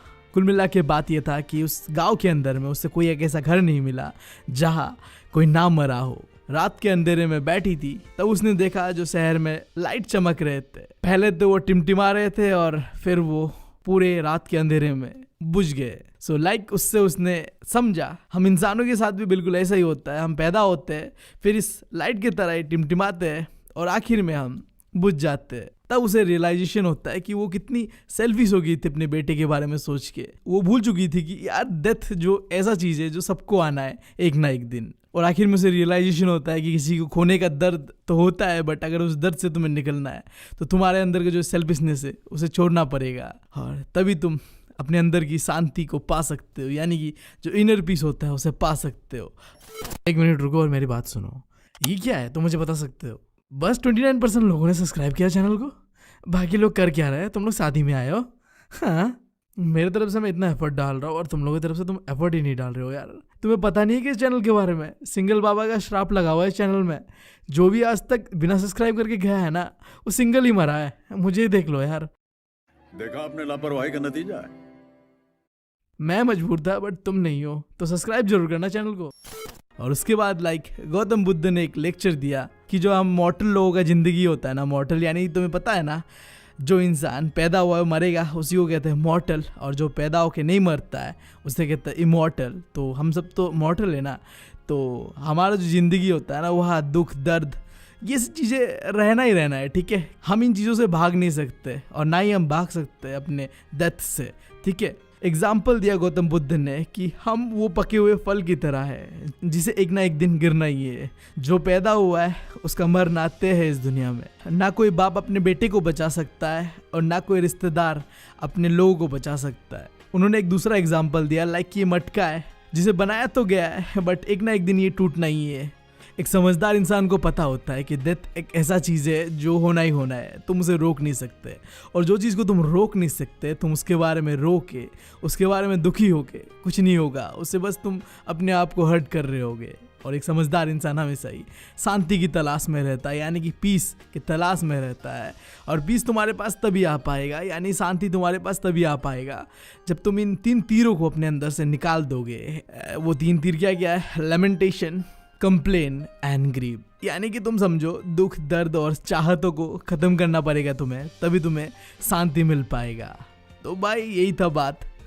अच्छा, जस्ट इमेजिन करो कि तुम किसी के साथ डेट पे आए हो और तुम उसे प्रपोज करने वाले हो अभी, बट अब तुम दोनों के बीच कुछ ऐसी बातें हो जाती है कि अब प्रपोज तो दूर की बात है भाई, अब एक दूसरे को मारने मंडे पे तुले आए हो। बुरा सपना है राइट? डर लगता है सुन के ही। आज ऐसे ही एक प्ले के बारे में बात करेंगे, द प्रपोजल क्लास 10 इंग्लिश का। बट उससे पहले मैं हूं तुम लोगों का दोस्त और होस्ट बीवी, निकल चुका हूँ एक स्टोरी टेलर बनने के जर्नी पे। एक्सपर्ट नहीं हूँ बट कोशिश कर रहा हूँ वो चीजें करने का जिससे मुझे अच्छा फील हो और तुम्हें मरते दम तक ये स्टोरी याद रहे। सब चीजें रहेगा फीलिंग्स के ऊपर भाई, और इसके बदले मुझे बहुत कुछ नहीं चाहिए, बस तुम लोगों का कुछ कीमती समय और बहुत ज्यादा प्यार। बहुत है यार। प्ले के खत्म होने के बाद हम बात करेंगे उन क्वेश्चंस का जो बोर्ड एग्जाम में भी आ सकता है। वो थोड़ा खास रहेगा, स्पेशल रहेगा, तो आखिर में देखेंगे। बट अभी के लिए हम बढ़ते हैं इस जर्नी में स्टोरी टेलिंग के। लेट्स स्टार्ट यार। रोज हम कई सारी चीजें देखते हैं बट उनमें से कुछ ही हमें याद रहता है, और खास करके स्टोरीज के अंदर ना, अगर तुम कैरेक्टर्स को रिलेट करके चलो स्टोरी के साथ, तभी वो चीजें तुम्हें याद रहेगा। वरना चीजें तो हम बहुत सारे याद करते हैं बट भूल जाते हैं समय के साथ। तो पहले आओ देखते हैं कि इस प्ले के अंदर में कौन कौन से कैरेक्टर है और उनका क्या रोल है इस प्ले के अंदर में। देखो, प्ले का नाम से शुरू करते हैं। द प्रपोजल, जिसे ओरिजिनली द मैरिज प्रपोजल कहते हैं, लिखा था एंटोन चेकोव ने। मुझे पता है तुम नाम से घबरा गए हो, क्या करे यार, ये रशियन लोग और रशियन नाम दोनों ही कॉम्प्लिकेटेड। मतलब कैसे रख लेते हैं ये सब नाम। मैं तो अपने दुश्मन के बेटे का नाम भी ऐसा ना रखूं, बट क्या करे, अब जो है तो है। इस प्ले के अंदर में 3 कैरेक्टर्स है। पहला है स्टीफन चुबुको, जो कि एक बहुत ही अमीर लैंडलॉर्ड है, यानी कि जमींदार कह सकते हो। उनका एक बेटी है जिनका नाम नतालिया स्टेफेनोवा है। और आखिर में एक बहुत ही खास और स्पेशल कैरेक्टर इवेन लोमोव। इन तीनों में एक खास और कॉमन चीज ये है, आपस में यार लड़ने मरने में तैयार रहते। लाइक तुम्हारा कोई दोस्त होता होगा ऐसा, मेरा तो है कि यार अगर उसे कोई बात सही लगता है ना, उसका बात पे वो अड़ जाता है। और मतलब भाई साहब, वो तब तक नहीं रुकेगा जब तक 3rd वर्ल्ड वॉर शुरू ना हो जाए। अरे बेबी, तुझे पता है मोदी जी ना चाय नहीं कॉफी बेचा करते थे। क्या पागलों जैसा बातें कर रहे हैं। अरे यार सच में मैंने देखा है उन्हें कॉफी बेचते हुए। मतलब कुछ भी बोल रहा है ना तू, कुछ भी बोल रहा है। अरे मम्मी कसम बीबी, मैंने उन्हें कॉफी बेचते हुए मैंने आंखों से देखा है। हाँ, तूने उन्हें कॉफी बेचते हुए आंखों से देखा है क्योंकि तू तो 80 साल का है। तो ठीक है यार, मैं भी गांधी जी के साथ बिरयानी खा रहा था एक दिन। ये सब क्या देखना पड़ रहा है? अच्छा है मैं अंधा हूँ। ऐसा ही कुछ स्टोरी में तुम इन तीनों का रवैया देखोगे अपने बात को प्रूव करने के लिए कि वो सही है। मतलब किसी भी हद तक जा सकते हैं। हमारे कहानी का शुरुआत तब होता है जब हमारे अंकल जी थे ना, ये यार घर में बैठे हुए थे बिंदास, अचानक से दरवाजा पे कोई आता है, खटखटाता है। अब गेस व्हाट कौन आया होगा? भाई हमारा इवान लुमोव। अभी से मैं इसको इवान कहूंगा, कहने में आसान रहता है, तुम लुमोव भी कह सकते। भाई हमारा इवान एकदम फुल गेटअप पे, शूट बूट, जैकेट पहने हुए, हाथ पे सफेद ग्लव्स लगाए हुए, मतलब कहाँ ही निकल रहा था, कुछ समझ नहीं आ रहा था। हमारे अंकल चुबुको को भी ये समझ में नहीं आ रहा था कि बेटा क्या कर रहे हो तुम यहाँ पे, बड़े दिनों बाद दिखाई हुआ तुम्हारा, कैसे हो तुम? अंकल मैं तो ठीक ही हूँ। और कैसे आना हुआ यार, कहीं जा रहे हो क्या तुम पार्टी वार्टी पे? नहीं अंकल मैं तो आपसे ही मिलने आया। अच्छा मुझसे मिलने आए थे, आओ आओ बैठो आके। तो बेटा कहाँ जाने का इरादा लेके आए हो पूरे सूट बूट में? और अंकल को तो यार तुम भूल ही गए, आजकल तो इधर आते ही नहीं हो, ऐसे भूला नहीं करते अपने पड़ोसियों को। नहीं अंकल मैं तो आपके पास ही आ रहा था। मेरे पास क्यों? थोड़ा एक्साइटेड हूँ, नर्वस भी हूँ, बट मुझे कुछ मांगना था आपसे। एक मिनट रुको, ये मुझसे कुछ मांगने आया है, इसका मतलब शायद ये कुछ उधार ही मांगेगा मुझसे। नहीं यार मैं इसे एक फूटी कौड़ी नहीं देने वाला, आजकल के लोग पता नहीं क्यों कहीं भी हाथ फैला देते हैं। नहीं यार मैं तो इसे 1 रुपया नहीं। हाँ तो बेटा तुम क्या मांगने आए हो बताओ मुझे। अंकल मैं कैसे बताऊं, समझ नहीं आ रहा। मैं कह नहीं पा रहा ठीक से, बट कह ही देता हूँ। मैं आपकी लड़की का हाथ मांगने आया हूँ, मैं उससे शादी करना चाहता हूँ। एक मिनट रुको, ये चल क्या रहा है यहाँ पे? ये बंदा 35 ईयर्स ओल्ड बुड्ढा है और ये हाथ मांगने आया है इसकी बेटी का जो कि 25 साल की है। यार नहीं ये अन्याय होते हुए मैं नहीं देख सकता। अंकल आप हाँ मत करना, बता रहा हूँ, मैं हूं ना, 2 साल में तो मैं 25 का हो जाऊंगा, मैं शादी कर लूंगा आपकी बेटी से। गवर्नमेंट जॉब नहीं है मेरे पास, बट बाप का बहुत ज्यादा जमीन है, बेच के कुछ ना कुछ तो कर ही दूंगा, मतलब खेत में बहुत है अपने जमीन, आप चिंता मत करना। ना कर दो, मैं बता रहा हूँ ना कर दो। अरे बेटा तुमने क्या बोला, फिर से बोलना जरा, मैंने सुना नहीं। अंकल मैं आपकी बेटी से शादी करना चाहता हूँ, उसका हाथ मांगने आया हो आप। अरे इतनी खुशी वाली बात है बेटा, तुम तो मेरे बेटे जैसे हो, मैं बता नहीं सकता मैं कितना खुश हूँ ये बात सुनने के बाद। हाँ सही में, तुम रुको मैं मेरी बेटी को बुला के लेके आता हूँ। अरे यार बुड्ढे ने वो कर दिया जो मैं मना कर रहा था इसे कहने।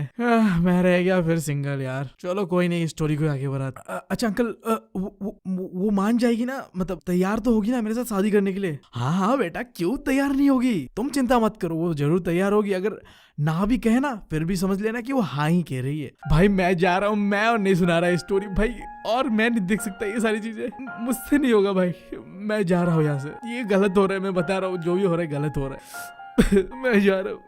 अरे कोई नहीं बीवी, बंदी नहीं मिल रही तो क्या हुआ, हम तो है ना, हम सब मिलके तुम्हारा 1 मिलियन सब्सक्राइबर कर देंगे। और हाँ इतना अच्छा स्टोरी टेलिंग तो कर रहे थे, आओ जल्दी कंटिन्यू करो इसे। सही में 1 मिलियन? ठीक है फिर डील रहा, 2 महीने में तुम 1 मिलियन कर दोगे मेरा। हाँ तो हम कहा थे, अंकल जा रहे थे अपने बेटी को बुलाने के लिए और इवान से मिलाने, और हमारा इवान बैठे बैठे ये चीजें सोच रहा था जो चीज एक लड़की को बिल्कुल नहीं सोचना, अपने आप को अपनी बंदी से कंपैरिजन कर रहा था वो। लाइक उसके दिमाग में कुछ ऐसा चल रहा था, यार मेरा तो पूरा बदन कांपने लगा है, यहाँ तो कोई एग्जाम नहीं चल रहा है फिर भी मैं इतना घबरा क्यों रहा हूँ। बट मैं चाहे जितना भी घबराऊं, मैंने अपना मन बना लिया है और मुझे ऐसा सिंगल नहीं जीना। ये ट्रू लव सच्चा प्यार के चक्कर में मैं अपना आधा जिंदगी गवा चुका और आधा नहीं गवाना चाहता।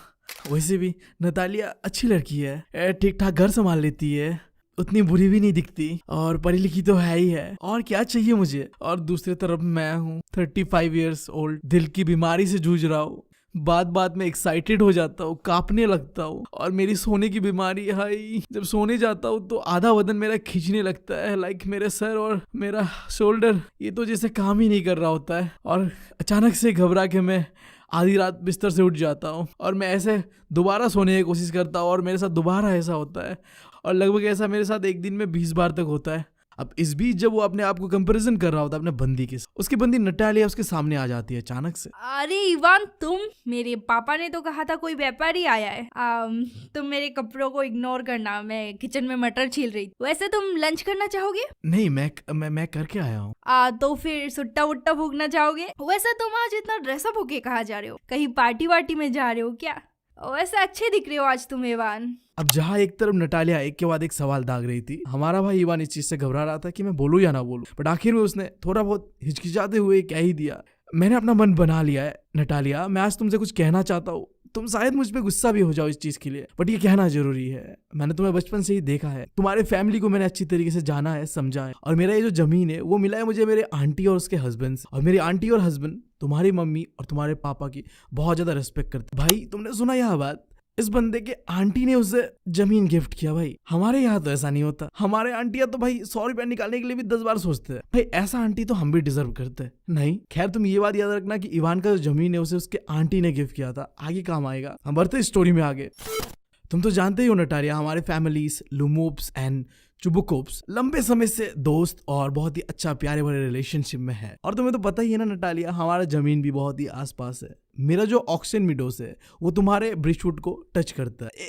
एक मिनट रुक जाओ, ये ऑक्शन मिडोस ब्रिजवुड क्या ही है? ऑक्शन मिडोस को तुम कह सकते हो एक खेत होगा जहाँ ग्रासेस है, जहाँ गाय बकरियां चरते हैं, समझ रहे हो तुम। और ब्रिजवुड का मतलब है भाई एक तरीके का जंगल है रशिया के अंदर में, जहाँ लंबे लंबे पेड़ लाइक दिस होते हैं, ठीक है। अब देखो इस पॉइंट पे आने के बाद ये कन्वर्सेशन आर्गुमेंट का रूप ले लेता है। ये लड़ाई शुरू होता है ऑक्शन मिडोस को लेके। नटालिया का मानना था कि ये जो ऑक्शन मिडोस है वो उसके है, उसके फैमिली के है, और वहीं पे दूसरी तरफ इवान का मानना था कि ये ऑक्शन मिडोस उसके है, उसके फैमिली के है। दोनों अपना अपना आर्गुमेंट रखते हैं और एक लंबा झगड़ा शुरू होता है। मैं तुम्हें बताता हूँ क्या आर्गुमेंट क्या थे। स्पेशली तुम याद रखना कि इवान ने क्या कहा था। देखो इवान का कहना यह था कि ये जो ऑक्शन मिडोस है ये उसके आंटी के ग्रैंड मदर ने नटालिया के पापा के ग्रैंडफादर के लेवर्स को दिया था, ताकि वो उसके बदले उन्हें ईंटें बना के दे। अरे कहना क्या चाहते हो? हाँ तुम कंफ्यूज हो गए राइट। एक मिनट पॉज करो और मैं क्या कह रहा हूँ वो समझने की कोशिश करो। आगे मैं बताऊंगा कि सेंटेंस का मतलब क्या है। कई बार ये चीज रिपीट होगा, बट अभी तुम सोचो, अपने दिमाग लगाओ। अब इसके बदले में नटालिया का आर्गुमेंट कुछ इस तरीके से है। नहीं इवान, हमारे दादाजी और उनके दादाजी ने मिलकर हमारा जमीन का हिसाब किताब करा हुआ है, और मुझे जितना पता है ये ऑक्शन मिडोस हमारा है। नहीं, ये ऑक्शन मिडोस मेरे है। मैं तुम्हें डॉक्यूमेंट्स दिखा सकता हूँ। तुम मजाक कर रहे हो? 300 सालों से ये जमीन हमारा है, और तुम अब अचानक से आके ये बोल रहे हो कि ऑक्शन मिडोस हमारा नहीं है? और सुन लो तुम अच्छी तरह से, ये ऑक्शन मिडोस मेरे लिए मायने नहीं रखता। ये तो बस 300 रूबल्स का है। जो चीज मायने रखता है वो है तुम गलत कर रहे हो, और मैं ये होने नहीं दूंगी। नहीं नटालिया, मैं कह रहा हूँ तुम्हें, ये जमीन मेरे आंटी के ग्रैंडमदर ने तुम्हारे पापा के ग्रैंडफादर के किसानों को दिया था, जिसके बदले में वो उन्हें ईंटा बना के देते थे। तुम क्या कह रहे हो? मुझे कुछ समझ नहीं आ रहा है। मैंने बोला ना ये ऑक्शन मिडोस हमारा है। चाहे तुम 2 दिनों तक ऐसे ही चिल्लाते रहो या 15 ऐसे जैकेट्स पहन के आओ, मैं नहीं मानने वाली। ये ऑक्शन मिडोस हमारा है और हमारा ही रहेगा। नहीं अच्छा, यहाँ हो क्या रहा है तो मुझे बता सकते हो? ये बंदा यहाँ पे इसे प्रपोज करने के लिए आया था ना, और यहाँ कुत्ते बिल्लियों की तरह लड़ रहा है। मुझे अब समझ में आ रहा है कि ये बंदा 35 होने के बावजूद भी सिंगल क्यों हुआ है। भाई तो सिंगल ही मरेगा अगर ऐसा बिहेवियर रहा तो तेरा। बात में खुसेन बुड्ढे की तरह लड़ना झगड़ना, भाई ये तो भाई एक ही निशानी है। रंडवा श्रीमान, आप रंडवे समझ ले भाई, तू सुधर ले। अब देखो यार होना क्या था, भाई ने अब इतना आर्गुमेंट को बढ़ा दिया था कि नटालिया का तो दिल ही टूट चुका था और आर्गुमेंट एकदम अलग ही लेवल पे पहुंच चुका था। और इसी बीच आता है नटालिया का बाप और कहता है ये हो क्या रहा यहाँ, तुम लोग चिल्ला क्यों रहे हो ऐसे? पापा आप ही बताओ, ये ऑक्शन मिडोस हमारा है या इसका है? देखो बेटा, सच बात तो यह है कि ये ऑक्शन मिडोस हमारा है। नहीं अंकल, आप गलत कह रहे हैं, ये ऑक्शन मिडोस मेरे है। मेरे आंटी के ग्रैंडमदर ने ये ऑक्शन मिडोस आपके ग्रैंडफादर के पीजन्स को दिया था, सिर्फ और सिर्फ 40 सालों के लिए। आप लोगों ने इसे 40 साल इस्तेमाल करने के बाद अपना ही मान लिया। एक्सक्यूज मी बेटा, उस समय यह तय नहीं हुआ था कि ये जमीन तुम्हारे आंटी के दादी का था या हमारा था। उस समय ये जमीन डिस्प्यूटेड था, इसलिए तो किसानों ने तुम्हारे आंटी की दादी को 1 रुपया तक नहीं दिया था। अब देखो ये बंदा ना पूरा ही पागल है। पहले इसने नटालिया के साथ आर्गुमेंट किया, अब उसके बाप के साथ शुरू हो गया। लिटरली ये आर्गुमेंट बहुत आगे बढ़ चुका था और एक समय में आने के बाद अंकल इतना फ्रस्ट्रेटेड हो गए और उन्होंने कह दिया, देखो बेटा अगर तुम ऐसे ही मेरे साथ आर्गू करते रहोगे तो ये जमीन मैं तुम्हें तो नहीं दूंगा बट किसानों को दे दूंगा। आप ये कैसे कह सकते हैं? ये जमीन मेरा है और आप मेरे जमीन को किसी दूसरे को कैसे दे सकते? अब देखो यहाँ पे थोड़ा हमारे ईमान भाई साहब जो थे उन्होंने चिल्ला के बात कर दिया था, और जिस बात से हमारे अंकल जो थे चुबकोब, उन्हें आ गया गुस्सा और उन्होंने कह दिया साफ साफ, तुम इस तरीके से चिल्ला के मुझसे बात नहीं कर सकते इवान, मैं तुमसे 2 गुना ज्यादा बड़ा हूं, मुझसे अच्छी तरीके से कायदे में बात करो। अच्छा, आप मेरा जमीन पे कब्जा कर लोगे और उसके बाद ये उम्मीद करोगे मुझसे कि मैं आपसे अच्छी तरीके से शांत आवाज में बात करूं? हाँ, ये एक्सपेक्ट करोगे आप मुझसे? सुनिए, मैं बता रहा हूँ, आप एक लैंड ग्रैबर हो, आपने मेरा जमीन हथियाया है, आप एक कब्जाखोर हो। क्या क्या क्या, क्या कहा इसने अभी क्या कहा? पापा आप जल्दी घास काटने वाली मशीन को ऑक्शन में में भेजो, वो जमीन हमारी है। ये मैं होने नहीं दूंगा। मैं इस बात के लिए कोर्ट तक जाऊंगा। मुझे तुम्हारे ऊपर पहले से ही सकता, तुम तो चाहते ये थे कि कोर्ट तक लेके जाओ।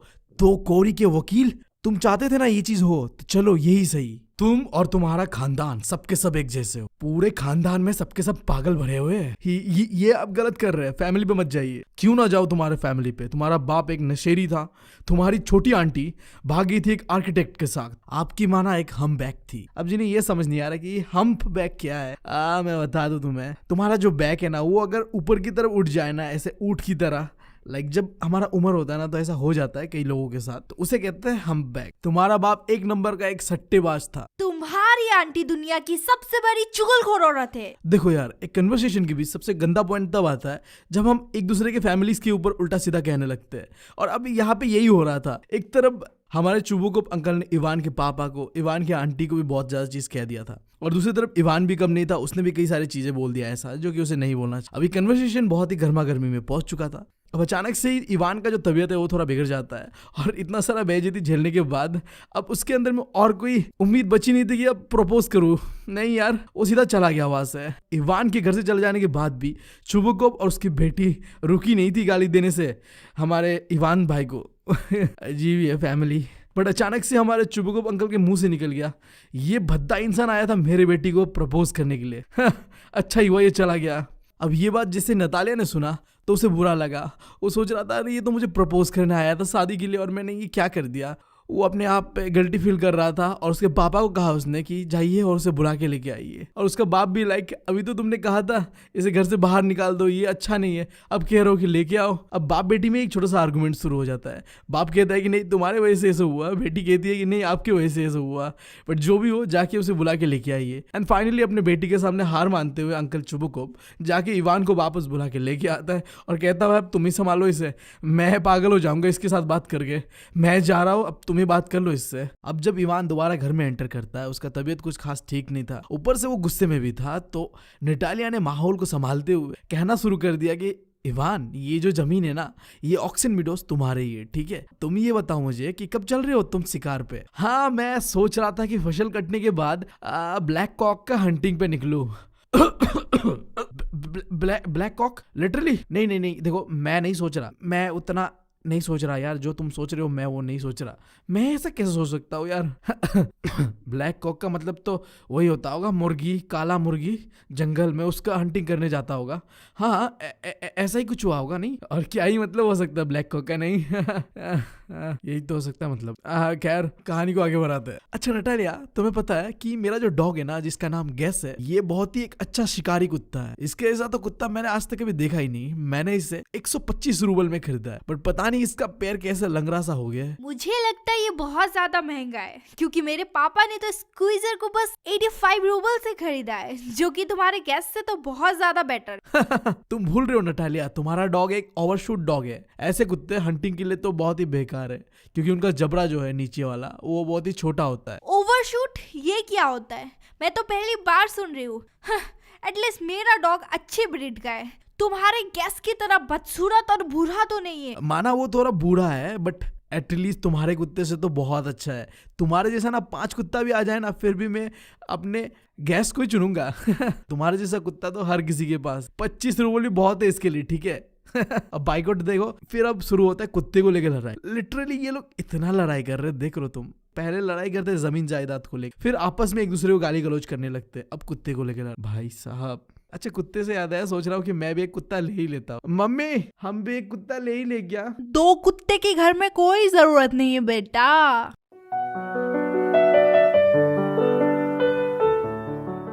कहानी को आगे बढ़ाते हैं, जहाँ एक तरफ नटालिया और हमारे इवान कुत्तों की तरह कुत्तों के लिए लड़ाई कर रहे थे। जो भी है। अब अंकल चुबुकोप आते हैं और कहते हैं, क्या हुआ तुम लोगों को? पापा आज अब सच बता ही दीजिए, किसका डॉग सबसे ज्यादा बेटर, मेरा स्क्वीजर या इसका गैस? अभी आप ही बताइए मिस्टर चुबुकोप, आपका डॉग ओवरशूट है या नहीं? मेरे डॉग का इससे कंपैरिजन कोई है नहीं, मेरा डॉग बेस्ट है। अच्छा बेटा, क्या ही फर्क पड़ जाएगा अगर मेरा डॉग ओवरशूट है? माना तुम्हारे डॉग के अंदर में कुछ अच्छी बातें हैं, बट तुम्हें पता है तुम्हारा डॉग बहुत बुरा हो चुका है, ऊपर से उसका मुंह बहुत ही छोटा है, वो भी हंटिंग के लिए कोई खास अच्छा डॉग नहीं है। अब इस बात के साथ क्या होना था, दोबारा लड़ाई स्टार्ट होता है। एक तरफ हमारे अंकल चुबुकोव और उनकी बेटी, और दूसरी तरफ हमारा इवान लुमोब। बट अब अचानक से इस कन्वर्सेशन के बीच इवान का तबीयत कुछ खासा बिगड़ जाता है और जिस चेयर पे वो बैठा हुआ था वहां से गिर जाता, और अब वो होश पे नहीं। नटालिया ने ये चीज देखते हुए पानी पिलाने का, बट वो पानी भी नहीं पी रहा। अब ये डर था कि कहीं इवान मर तो नहीं गया। हमारे चुबुकोव अंकल का भी चेहरा डर से लाल, एक तरफ गुस्सा भी थे और घबराए हुए भी थे कि क्या ही हो गया ये बंदा मेरी बेटी के साथ शादी करने आया था और आज क्या हो गया। बट होपफुली अचानक से इवान उठ खड़ा होता है, होश आता है उसे आसपास तारे दिखने लगते हैं। मैं कहाँ हूँ, ये मुझे तारे क्यों दिख रहे हैं, ऐसी कुछ बातें कर रहा होता है। अब इस मौके का फायदा उठा के अंकल चुबुकोव ने सीधा कह दिया कि बेटा उठो और शादी के लिए तैयार हो जाओ, मेरी बेटी तुमसे शादी करने के लिए तैयार है और मेरा आशीर्वाद तुम लोगों के साथ, तो तुम दोनों किसी विशी कर लो। हाँ किसको किस करना है? अरे ठरकी मुझे नहीं करना है, मेरी बेटी को करना है। तुम जिंदा हो? हाँ मैं तुमसे करूंगी शादी। आज मेरे कंधों से बोझ हल्का हुआ। अब पर तुम्हें ये मानना पड़ेगा कि हमारा स्क्वीजर तुम्हारे गैस से बेटर है। वेल, एक नए फैमिली का शुरुआत तो ऐसा ही होता है, थोड़ा लड़ाई, थोड़ा झगड़ा और बहुत ज्यादा प्यार मोहब्बत। Let's some champagne. हाँ अंकल, मतलब शैंपेन वाली बात तो सही है, आप दे रहे हो मैं पी लेता हूँ, क्योंकि इंडिया में ऐसे भी काम मिलता बहुत में, हमें तो पौवा से काम चलाना हो। बट ये जो बात कहा ना आपने, लड़ाई झगड़ा और प्यार, ऐसा नहीं होता किसी की फैमिली में, मैं बता रहा हूँ। बट चलिए ठीक है, शैंपेन प्ले हो गया हमारा खत्म। बात करते हैं कुछ क्वेश्चन जो कि इस प्ले से आने का चांसेस है बोर्ड के अंदर में। आओ देखते। इस वीडियो के डिस्क्रिप्शन में मैं डाल रहा हूँ एक वेबसाइट का लिंक, जहां तुम्हें कई सारे क्वेश्चंस मिलेगा। लाइक ऐसे छोटे क्वेश्चन मिल सकते हैं। Why did Lomov visit Chubukov? Lomov ने चुबुकोव के यहाँ क्यों विजिट किया? तुम्हें पता है, वो उसकी बेटी से शादी करना चाहती थी, राइट। अगला question, what did Lomov think about Natalya? Lomov Natalya के बारे में क्या सोचती थी? देखो मैं बार बार कह रहा हूँ, यहाँ लुमोब जो है वो इवान लुमोब पूरा नाम है। मैंने अपने कन्वीनियंस के लिए, क्योंकि मैं अटक रहा था जब वॉइस ओवर कर रहा था, लुमोब मतलब होता है एक चीज बार बार करते रहने से ना मुंह से स्लिप अप टंग होता है, तो मैंने इसलिए इवान कहा है। बट किताब के अंदर में लुमोब ही ज्यादातर इस्तेमाल किया गया, तो कंफ्यूज मत होना। तुम्हें पता है कि इवान लुमोब क्या सोचता था नटालिया के बारे? वो अच्छी हाउसकीपर है, घर संभाल लेती है, देखने में भी ठीक ठाक है, पढ़ी लिखी है, और क्या ही चाहिए, ठीक है। एंड इसी तरीके से देखो, ये तो मैंने छोटा क्वेश्चन दिखाया, बड़ा लॉन्ग क्वेश्चंस भी है, शॉर्ट क्वेश्चंस भी है। देखो मैं एक दिखा रहा हूँ तुम्हें यहाँ पे। लाइक ये क्वेश्चन है, what is the play the proposal? अभी ये द प्रपोजल है क्या, तुम्हें ब्रीफली बताना पड़ेगा बहुत ही कम वर्ड्स में। देखो अब जब तुम ऐसे क्वेश्चन को देखोगे, प्रैक्टिस करोगे, तुम समझ जाओगे कि कोर आइडिया क्या है इस प्ले। रदर देन तुम रीड करो चैप्टर को, इस क्वेश्चन को देख लो, बहुत तुम्हें फायदा देगा ये। अब आखिरी और सबसे इंपॉर्टेंट टाइप ऑफ क्वेश्चन जो तुम्हें देखना चाहिए, लॉन्ग एंड शॉर्ट वाला तो होता ही होता है, बट एग्जाम में ज्यादातर ना ये रेफरेंस लेके जो किताब के ऊपर पूछ देगा कि एक हल्का सा कहीं किताब का ऊपर से एक लाइन उठा लेगा और फिर देगा कि ये किसने कहा था, नहीं कहा था। लाइक देखो ये क्वेश्चन है जहाँ चुबुकोव ने कुछ कहा है, ठीक है। अब ये देख के फिर क्वेश्चन से इसके ऊपर में कि यहाँ में स्पीकर कौन है, माई डार्लिंग माई एंजल, ये किसे कह रहा है। तो ये जो रेफरेंस को लेके किताब का क्वेश्चंस है, ये बहुत इंपॉर्टेंट है और इन्हें देखना चाहिए तुम्हें, तुम्हारा प्रैक्टिस हो जाएगा। एंड होपफुली तुम्हें अच्छा लगा हो ये चैप्टर। उम्मीद है तुमने एंजॉय किया होगा, और अगर एंजॉय किया ना तुमने, तो मेरा बस तुम लोगों से इतना ही कहना है, बहुत तकलीफ होती है जब आप योग्य हो और लोग आपकी योग्यता ना पहचाने। कर दो यार, तुम्हारे पैसे थोड़ी ना कट रहे, कर दो। अब अगर तुम लोग नए हो तो सब्सक्राइब करो, वो जो लाल वाला बटन है उसके साथ सूर्य नमस्कार करो या फिर अनुलोम विलोम, मुझे नहीं पता, बस क्लिक हो जाना चाहिए। अब मैं भी जा रहा हूं, मुझे बच्चों को गाली सिखानी है। बाय।